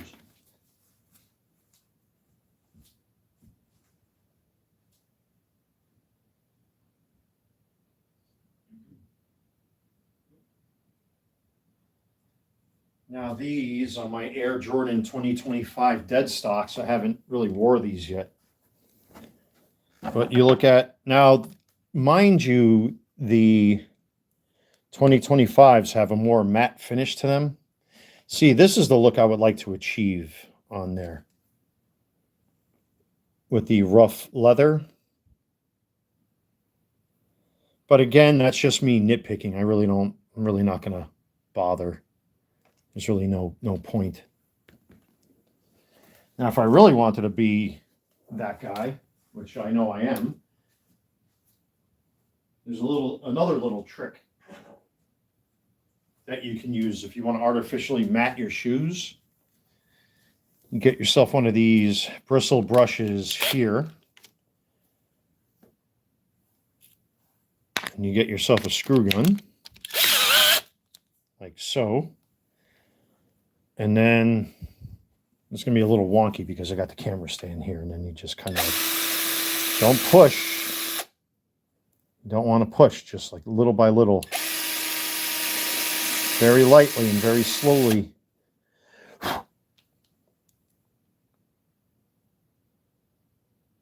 You could do it that way as well. Let me get a bigger brush for this to make it easy, because these bristles are pretty stiff. Let me grab this other bristle brush. Yeah, this is softer. Let me use the softer one on there. You don't want to, that's the softer bristle brush. You don't want to use a really rough bristle brush on this thing because it will scratch.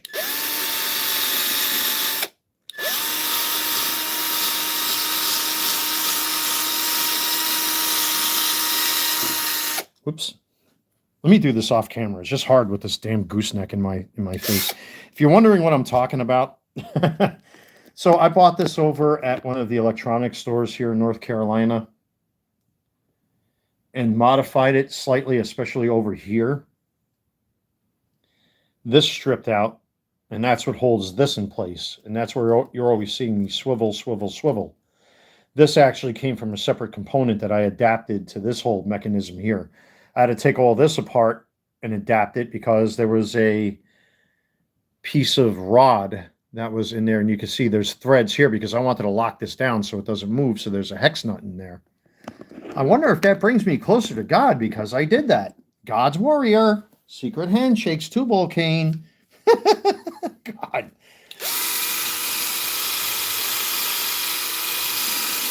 It's just called being savvy and smart. Jackasses.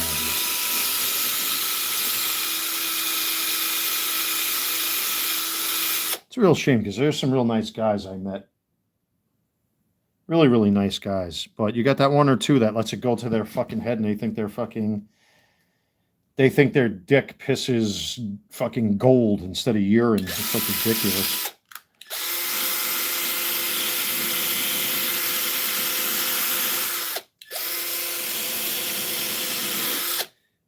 My ex was right. They are freaking beer masons. I'll give her credit for that at least. So now if you could see, I'm taking that brush and now it's starting to loosen up the materials here,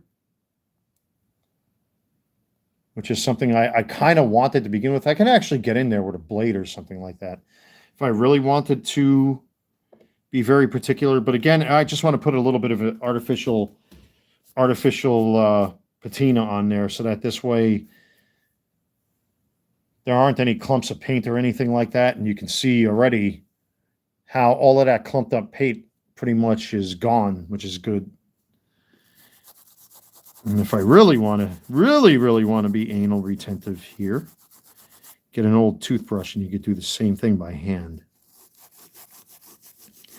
And what's cool about these shoes, it's got the widow's peak on the toe box.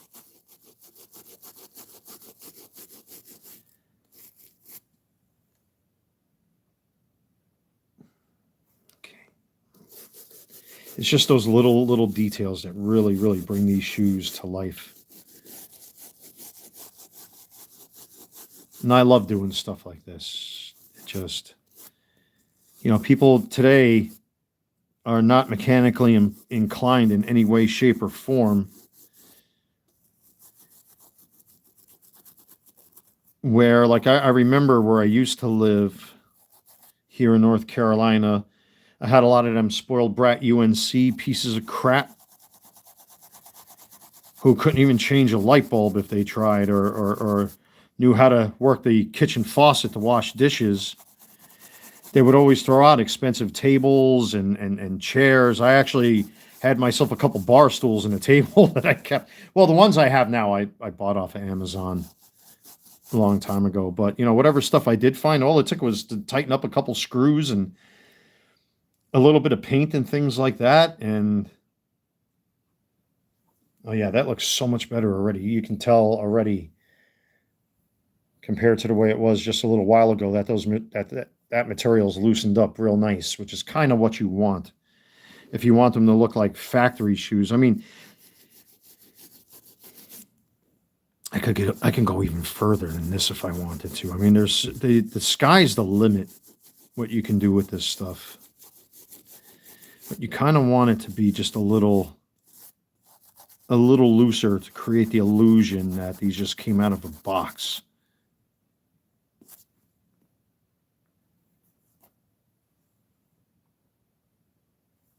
Just like that.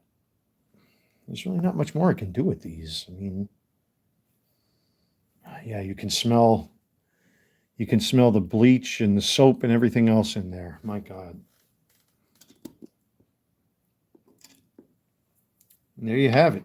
There's not much else. I don't think I can do anything else with these. And you know what it is? If I really start getting OCD on these shoes, I'll probably screw up something, which can happen because sometimes that does happen when I do projects like this off camera, where I put too much thought into it. And there we go. There's some more eBay and stuff going down. Oh, this is a delivery confirmation. So that looks like a Yamamoto card that was delivered. Okay, that's good. I anticipate getting a whole lot of cha-ching sounds on my phone throughout the day. I'd still like to fine-tune the bottom. I mean, they're going to get dirty anyway. It's just a presentation is what I'm looking for.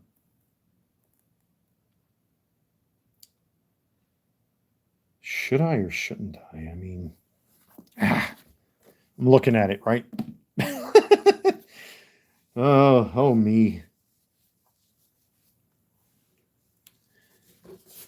This is what I've been trying to tell a lot of the folks around here. I mean, you know, I got very lucky over the years that I was able to get the resources to have the ability to do things like this. And I've been trying to tell, especially a lot of the older people here, look, you got to give yourself something to do. You can't be sitting around all day. You can't be drinking booze all day. You can't be drinking alcohol, getting all screwed up and getting into trouble and getting into fights. And, you know, we're talking about people that are like, you know, 20 years older than I am. And here I am, little me, trying to be the voice of reason like always. But again, human narcissism and behavior won't allow for logic. So people still are going to do what they do and then take out their problems on everybody else. Yeah, even that little bit of rubbing alcohol. Now this is just raw rubbing alcohol on a microfiber. Even that cleaned up the soles just that much more. There is a little pebble in there. Yeah, this is me now just being OCD. It's just I'm anticipating once these are all done, I really want to see the look on a person's face when they're handed these shoes. I mean, I'm going to be completely honest with them and say they've been, you know, they're a restoration project, but, you know, this particular person has been so nice to me. Yeah, okay. That's it. I better stop playing with it. And look at how nice the air unit is. That's it. I'm done playing with these shoes. Stop it. Stop it. No more OCD. And no, that is not a beer. That's my zero sugar Monster Energy. Yeah, that, pardon me, that one guy was really persistent in the comment section the other day where he was saying you're going to be, your life is going to be expired because you're drinking that stuff. Anything in moderation is not going to hurt you. Too much of anything will.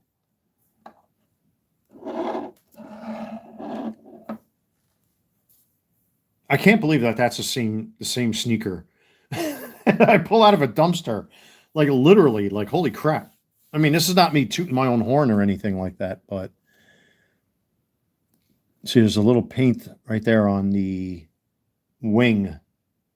So little things like that's what I'm really looking for, is little things like that where I screwed up that can use some fine tuning. But yeah, that's pretty much it. I mean, I don't know what else I can do with this shoe. I mean, excuse me. Well, if you haven't done so already, ladies and gentlemen, I know I've been on here for over 2 hours now. Don't forget to hit that like button, comment in the live stream, subscribe, check out my eBay store, the Carolina Collector 001. I have a whole bunch of auctions ending today. If you haven't heard throughout this live stream, my phone has been going cha-ching quite a bit because I have literally like 20 something listings that are guaranteed to sell, which is just amazing. So thank you, everyone. I really appreciate that. Yeah, I know that's like a little minor detail right there I'm cleaning up, but take pride in your work too. Listen, pride goeth before the fall. Yes, this is true. It's a proverb in the Bible. But, when you work hard at something, unlike the way leftist society and their supporters are, especially if you project your anger on other people for your own misgivings and not taking care of yourself and then giving birth to a Neanderthal. People really don't take pride in their work. And then if you do take pride in your work, people fucking come after you and attack you. "Oh, it's the richest fault." Listen, if it wasn't, people are rich for a reason because they're smarter than the rest of us to come up with gadgets, gizmos, and inventions. Like with myself, for example, doing little things like this and running my small, modest little eBay store on the internet. I'm very happy for that because otherwise, I go insane staring at the ceiling all day. I rather keep busy. That's the biggest secret. If you're somebody like myself or or you're a senior citizen or something like that, you've got to find something to do. It's nice to hang out all day and you don't have to answer to a boss or anything like that, but you got to keep busy, man. In a lot of ways, see, this is where I always try to find a positive in stuff. Even though I went through all this almighty hell this year, I still am finding ways to keep going. You go through your moment of grief when things do go wrong, and then once you come out of it, it's like, hey, you know what? It's got to be better than this. So what I'm working on right now, just fairly quickly, I'm fine tuning the oxidized section of the midsole here, and I want to throw just a little paint on there. Again, I'm kind of like nitpicking, but yeah, you have to find something to do. You got to find something to do with yourself. You can drive yourself bats. And that's why a lot of people default to alcoholism and drug abuse because they've not only given up hope in finding ways to improve their lives, they've given up because they're not willing to put in the blood, sweat, and tears to fight for themselves. I went through all sorts of crap and I'm still here and I'm still going. Some people, unfortunately, today, they don't have that kind of motivation. I've gone through all kinds of hell this year and I'm still doing my hobbies. I'm still working on projects like this, which somebody's going to benefit from. There's one little section here I don't like. I'm still nitpicking. I got to stop. This is where my OCD tends to kick in. I mean, I don't have OCD. I'm just saying, it's because I take pride in this kind of stuff. It looks, wow, that's it.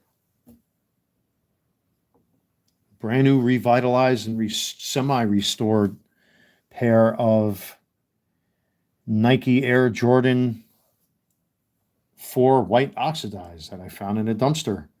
It's true. Dumpster shoes that are brand new.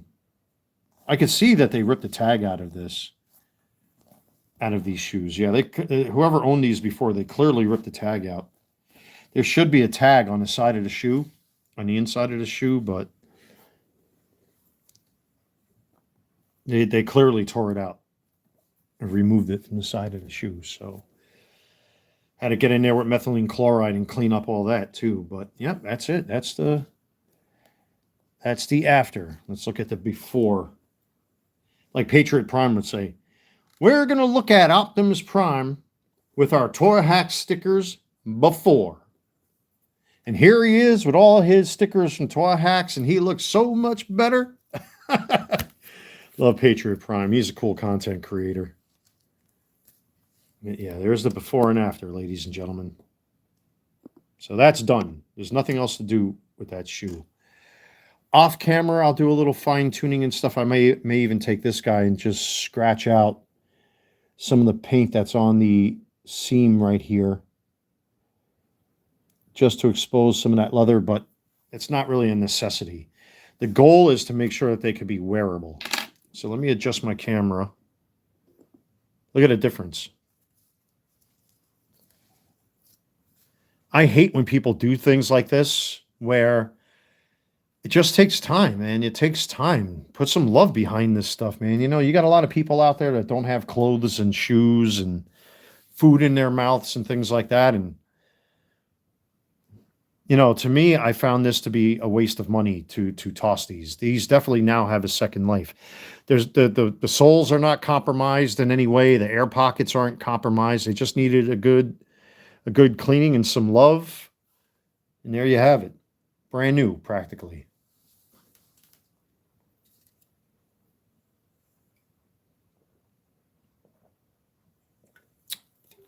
And I hope the person that I chose to give these to will like them also. Because I know this person doesn't have a lot of money and they'll appreciate it. You know, they come up here once in a while to chat and talk and whatever. If I have some extra beer or whatever, this is a person I'll give 1 or 2 beers to because they don't bother anybody. Very humble. This person's a very humble individual, very quiet. It's always cooking. You know, this person does like what I do. You know, like if you see somebody in trouble, they'll go out of their way to cook for somebody if they don't have any food in their fridge. And very giving, very thoughtful person. So let me throw this in the trash here. Yeah, the person I'm going to give these shoes to, they're a very thoughtful person. You know, one of my other senior citizen neighbors was in the hospital for a while, and, you know, this person went out of their way to cook and everything. I actually helped mount a bug screen to his door. You know, like the bug screen I have on my front door, I actually hooked him up as well to put a bug screen on his door because, you know, he wasn't feeling all that great.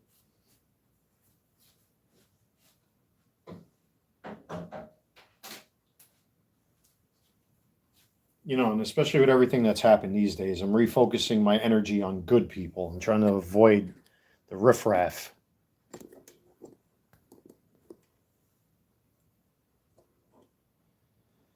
See, now I'm standing up looking down at these 2 shoes. You would never think that they were the same pair of shoes. The before and the after. You know, and today, you know, again, I'm not a dumpster diver or anything like that, but people just they're so wasteful with things like this.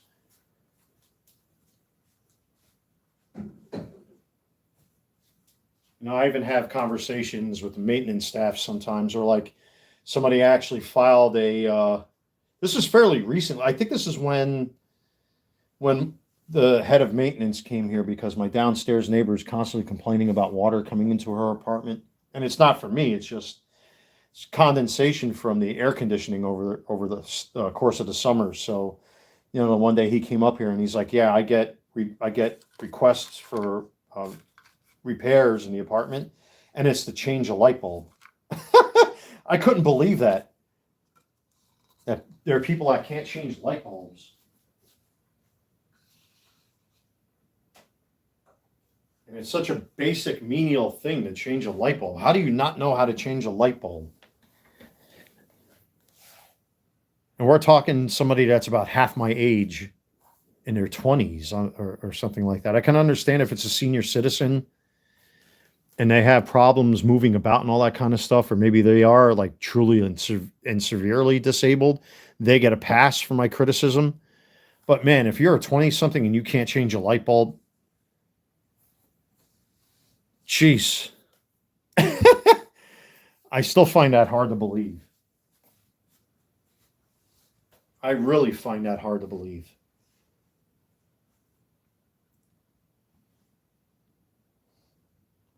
I really hope this person's happy with these shoes once they're both done. I mean, I could technically clean out one of my kitchen because I have a dual compartment kitchen sink here in the apartment. I could start on this one right now. I mean, I got all day. It's pouring rain. It's not even 2 o'clock yet. And because of the weather, I got 4 orders sitting there, and I know I got 20 something auctions ending today. That's probably the biggest number of auctions, not sales, but auctions I've ever had at any given time since I started my eBay business. So let me clean up my lint shaver.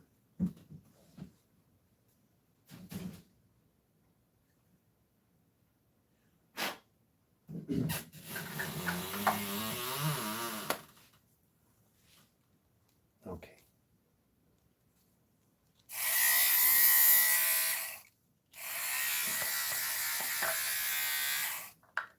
Give me one moment, ladies and gentlemen. I'm cleaning out that lint shaver here.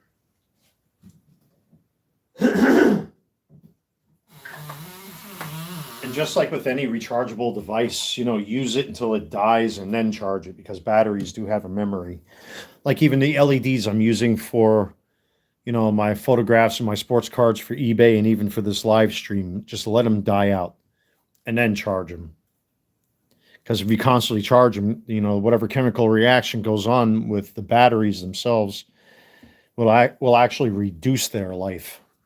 So even the bottoms, just with that rubbing alcohol, how nice and clean that came out. Right, you guys and gals are probably tired of me gushing over my own work. Like I said, I love doing stuff like this.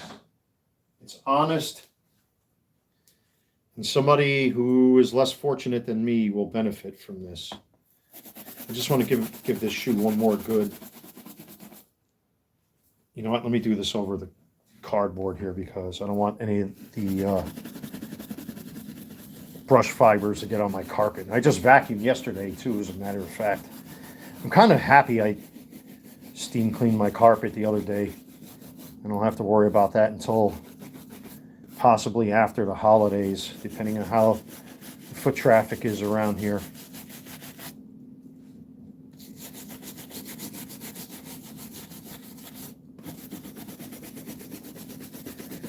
I just want to make sure there's no paint clumping.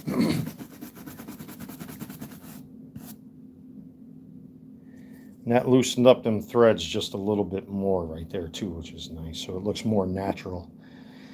I mean, I can sit here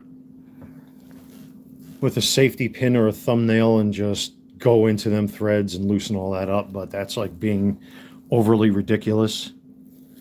If you can't tell, yes, it does bother me. That's what you call having pride in your work. Take pride in your work. But that's the one thing about being your own boss, which I never really appreciated until I started my own eBay business. You can do anything you want in your own time. You can do anything. I mean, I'm not saying, don't work. What I'm saying is that, even when I got into union construction, when I was working in New York, I mean, I had a love-hate relationship with it. But then when you look at what you did at the end of the day and you look at your paycheck, it's like, wow, I did that,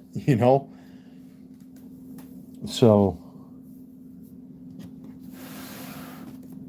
I know certain people can't say that.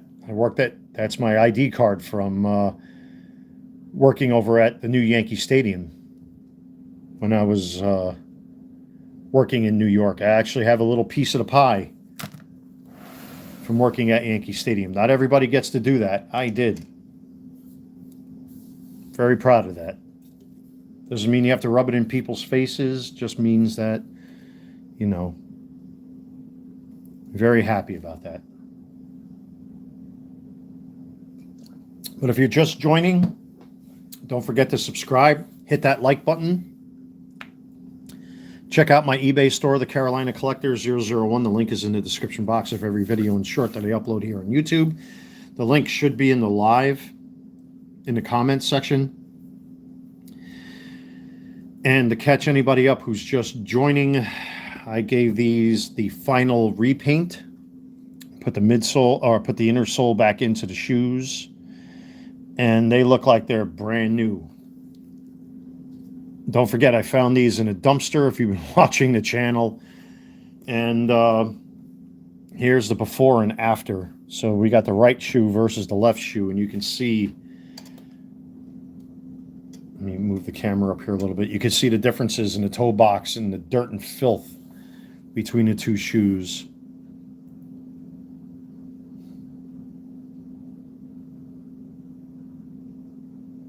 You would never think that they were the same shoe. Or the same pair.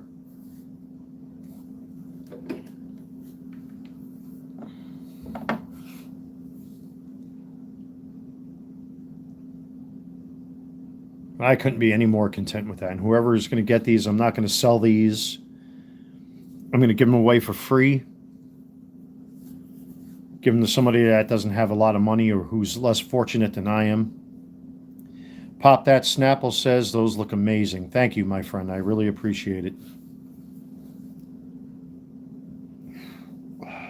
Yeah, in the past, I found, because I used to live by UNC, like this is my second round here on this property. But when I lived up in UNC Charlotte, around that area, on the border between Concord and Mecklenburg County, you had a lot of these young dimwits who are just like all these college people, like Jesus Christ, Antifa, BLM. Oh my God, immigration, this, Trump sucks, that. And meanwhile, they can't even use a screwdriver. I would find brand new bar stools from IKEA because there's literally, they call it IKEA Boulevard up there. There's a gigantic IKEA, and these people would throw stuff away. That was like $300, $400 in some cases. Chairs. I found like a leather chair that all it needed was to have the screws tightened on it. And I would take it, disinfect it, clean it. If there was PVC or leather that I can match up with the Angelus paints and all that stuff, I paint them up and give them away for nothing. All it would cost me was the bolts and screws to fix the damn things. And the people I knew up there would give me a case of beer or something like that, or cook me a plate of food or whatever. I never asked for money or anything like that. I don't do that sort of thing. But, they say, hey, I know you drink beer. Here's a case of, here's a couple Miller Lights. Here's this, here's that, and that's kind of neat. You know what I mean? But yeah, I would find desks. I'd find chairs, tables, all sorts of stuff and fix them. And all it would take is to take a screwdriver and manually tighten the screws. I'm like, this is why you threw this out? And even if the screw is stripped in wood, you take a little bit of epoxy or wood putty and then re-drill the hole, and then boom, you just tighten the screw. I mean, how hard is it, man? Jeez.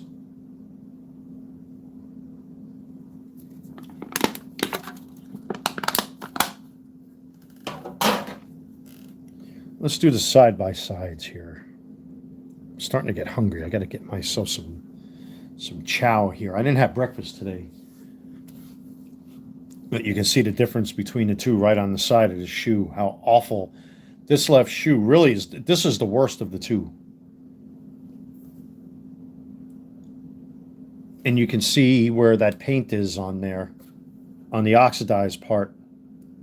And that was all over here as well, but I was able to remove that with diluted rubbing alcohol. You don't want to use straight alcohol on that, because if you do, it'll pull the original paint off. So you want to dilute that alcohol just enough that, it doesn't destroy the paint underneath. You want to remove that. But you would never think they were the same, that they came from the same pair. Even look at the gray with the stars. I mean, the stars are well worn down, but even here you can see how much, and that's not a trick of the light either. I took methylene chloride and rubbing alcohol and cleaned this as best as I could with a brush. And you see the stars over here, how filthy they look. I mean,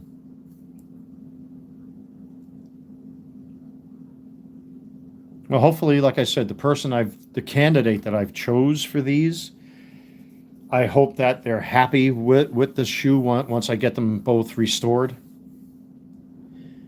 And then I'll talk off camera, see how this person feels. Of course, I'm going to protect their identity and all that and block out their face. Should they want to come on camera, I want to make sure I protect people's identities. But, I'll have a little conversation ahead of time saying, I just restored a brand new pair. Well, I restored a dumpster pair of shoes. I'm going to be honest with what they are, because that's what they are. They're dumpster shoes. And took them, cleaned them, bleached them, disinfected them, shampooed them, repainted them, sanded them, the whole 9 yards. You can see the difference here. And I like to give them to you because you've been so nice and kind to me that I want to return that kindness and give you a pair of shoes.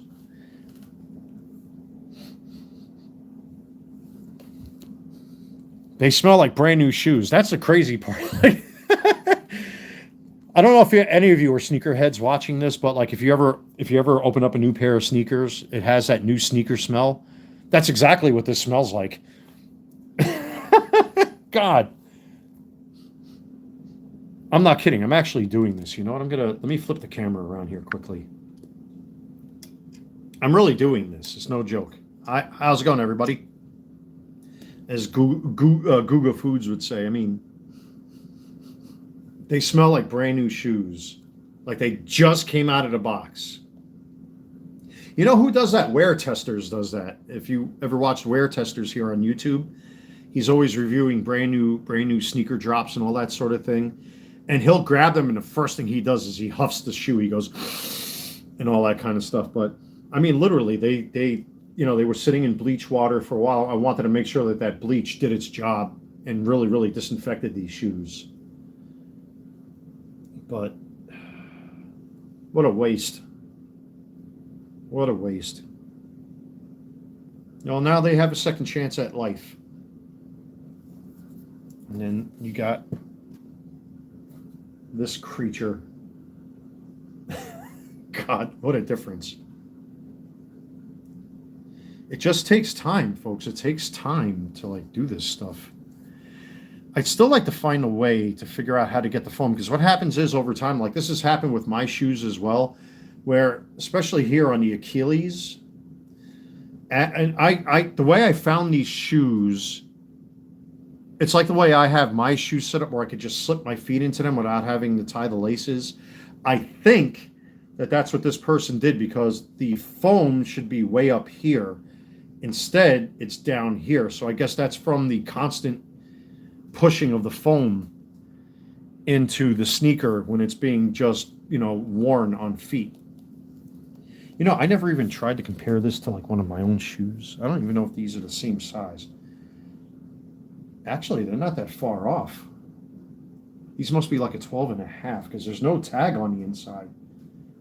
I think the person that owned these ripped that thing off the side because there was a whole bunch of glue and stuff on the inside. I believe the tag was should be here on the inside of the shoe. You can actually see the stitching. There should be a hint of that. I don't know if the light can really get in there too well. Forgive me for the shadow. There, you see it right there?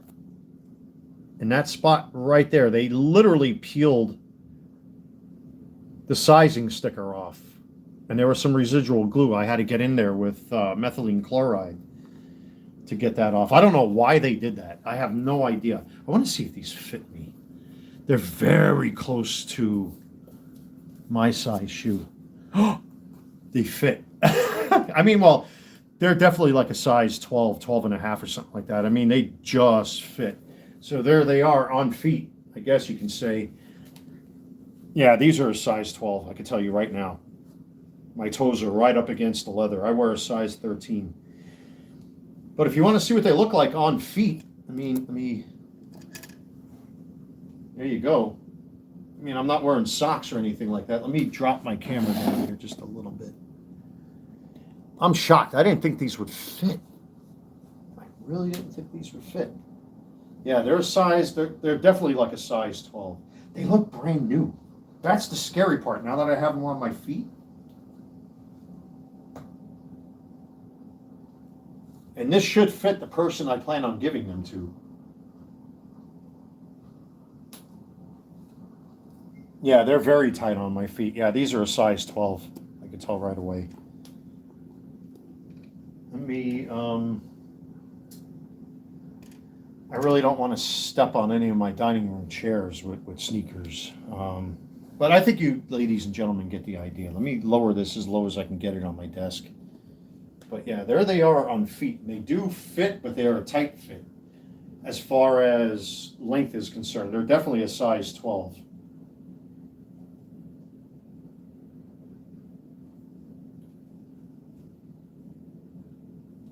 Now, if I compare that to like what my 2016 J's that I got sitting right here, see mine I can slip in because they're well broken in. But there are the white oxidized on feet, all cleaned up, restored. And there's my 2016s, white cements. And I got the 2025s dead stock sitting right there. So there happens to be the person I'm going to give these shoes to. And he's walking around with his Nike ones that he's wearing. He's got low top Jordan ones. But here you see like right there,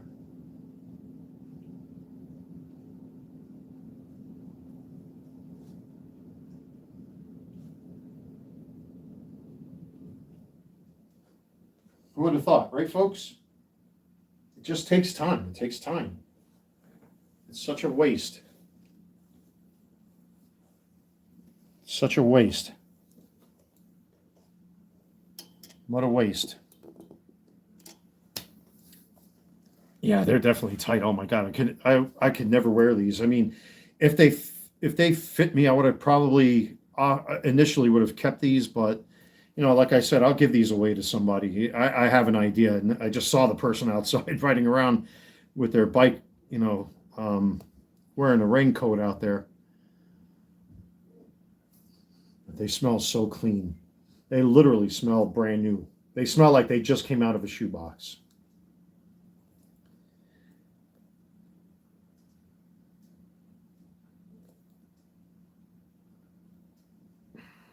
Look at that. But I'll have a little chit chat once I get the other sneaker all cleaned up and see what happens.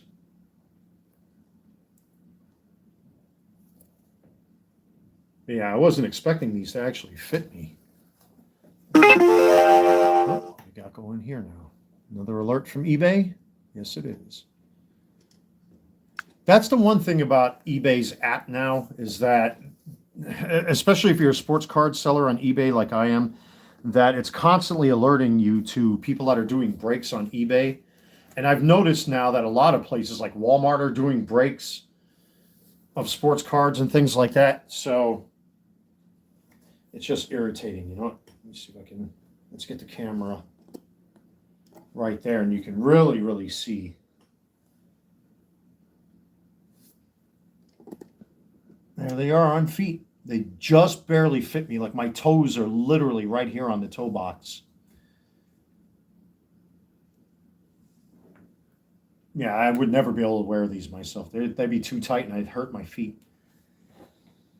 I think you all get the point, folks. But what I am going to do is this. Now that these are done,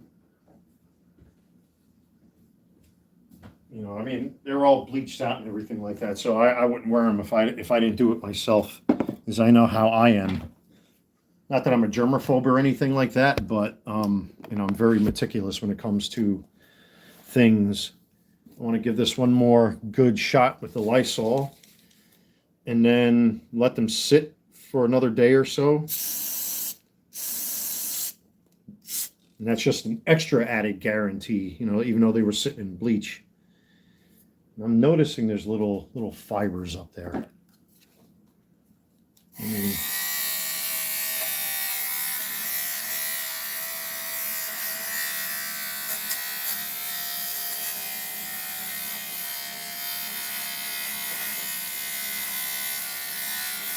It's just those little added extra touches that really, really bring these shoes to life.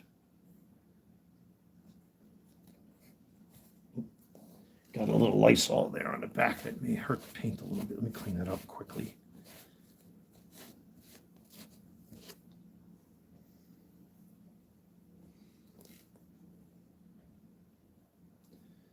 So what do you think, ladies and gentlemen? Not bad for a pair of dumpster shoes. I hate... What is that now? I have no idea who this is.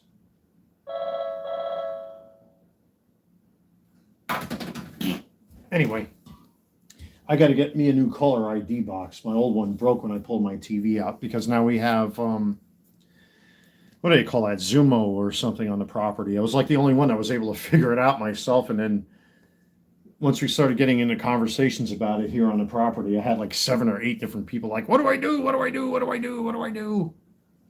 Oh, they smell nice and clean, but now they smell more like Lysol. But they're clean.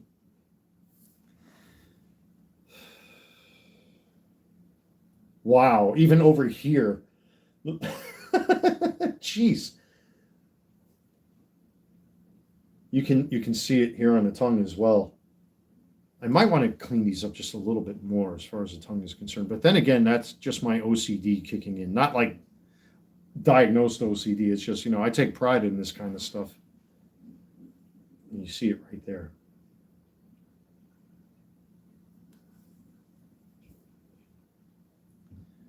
Like I said, I hope the person is happy. And again, to anybody that's just watching, I've been restoring and cleaning these.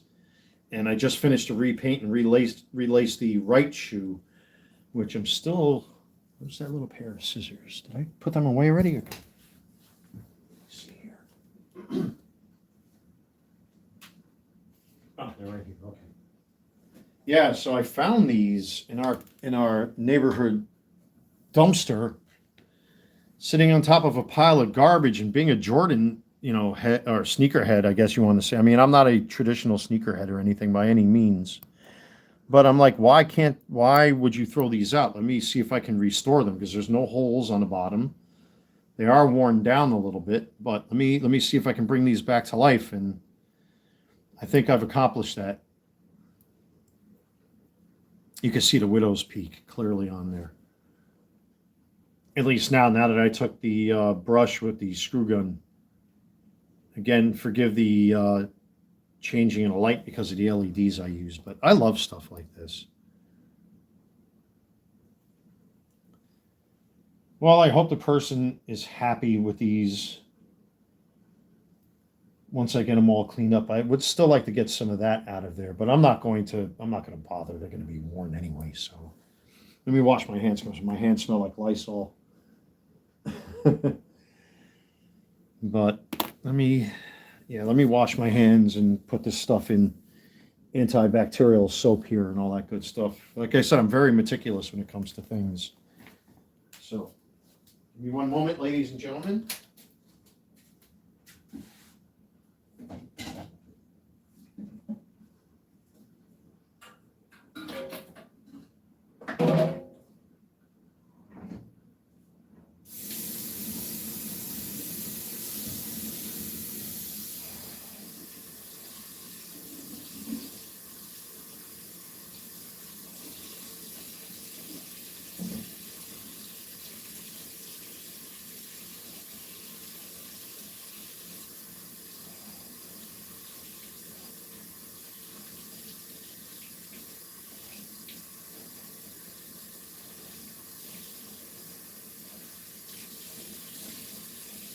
Oh yeah, I can smell the rubbing alcohol coming out. Oof. Yikes.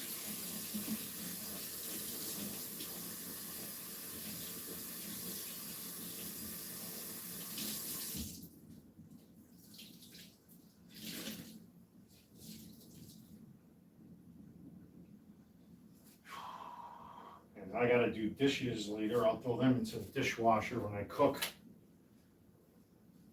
So, well, there you have it, ladies and gentlemen. I think I've beat this topic to death like a dead horse. I'll get to work on the second pair at my earliest convenience. I definitely want to check up on my eBay auctions to see how those are doing, but just let me show these off here one more time. Well, there's still a little... Again, this is just me nitpicking. There's just like a little... Oh, that's just for me touching it. Never mind.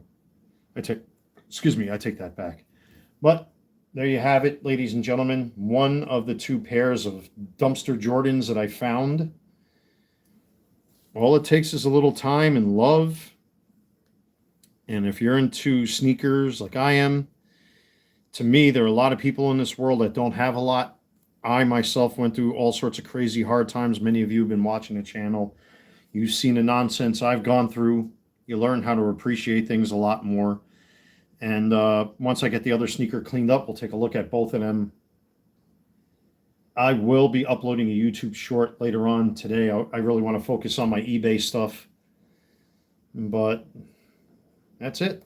Not much more to say. And then here's the other shoe. Eventually I'll get to this one. Then we'll look at the side by side, and that's pretty much it.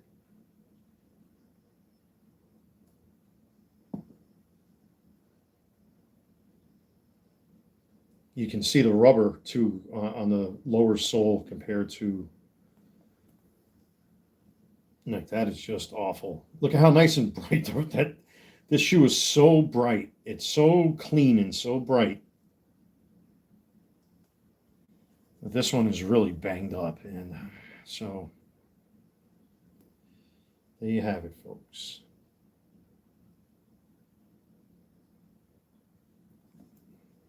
All right, I'm going to wrap it up right here, ladies and gentlemen. This shoe needs some time to dry since I just saturated it with Lysol. I'm going to wash my hands again. All that good stuff. I mean, they're not really all that. Jeez, even sitting on my floor, they just look so different. Oh my God, like one of them radiates. It's crazy, folks. But anyway, thank you for taking the time to watch this. I've been going for 3 hours now. I really like doing stuff like this. It's a lot of fun. You know, keeps you busy. And, you know, helps you to sharpen your skills. You know, you don't have to just throw stuff away without taking the time to give it a second look and you know, repair this stuff. You know, it just takes time. It just takes a little time. And people, unfortunately, today are very wasteful. Not saying you have to dumpster dive or anything like that. But what I'm saying is that, you know, you take the time to sit down with things like this. And now someone will benefit from my hard work. Once I get both shoes cleaned up and repainted and restored, they'll have themselves a real nice pair of Nike Air Jordans. And if I happen to see another pair like this someplace, I'm going to do the same thing. Thank you, everybody. I really, really appreciate it. Look forward to more videos. I definitely have a video lined up. I got the thumbnail made for it already, but I just haven't produced the video because I've been doing this all day. So I really appreciate your support. Don't forget to like, comment, and subscribe if you're watching this live stream. Don't forget to hit that like button. Check out my eBay store. I got a whole bunch of auctions ending today. I got 4 orders, which if I pan the camera around, you could see them all laid out already, getting prepared for shipping. It's just the weather outside is awful. So that's why I'm taking my time to do this today. I normally wouldn't live stream like this during the week, but why not? All right, folks, going to end it right here. Thank you, everybody. Take care. God bless. Stay safe. I'm your host, Carolina Collector. I will see you all very soon. Until the next one.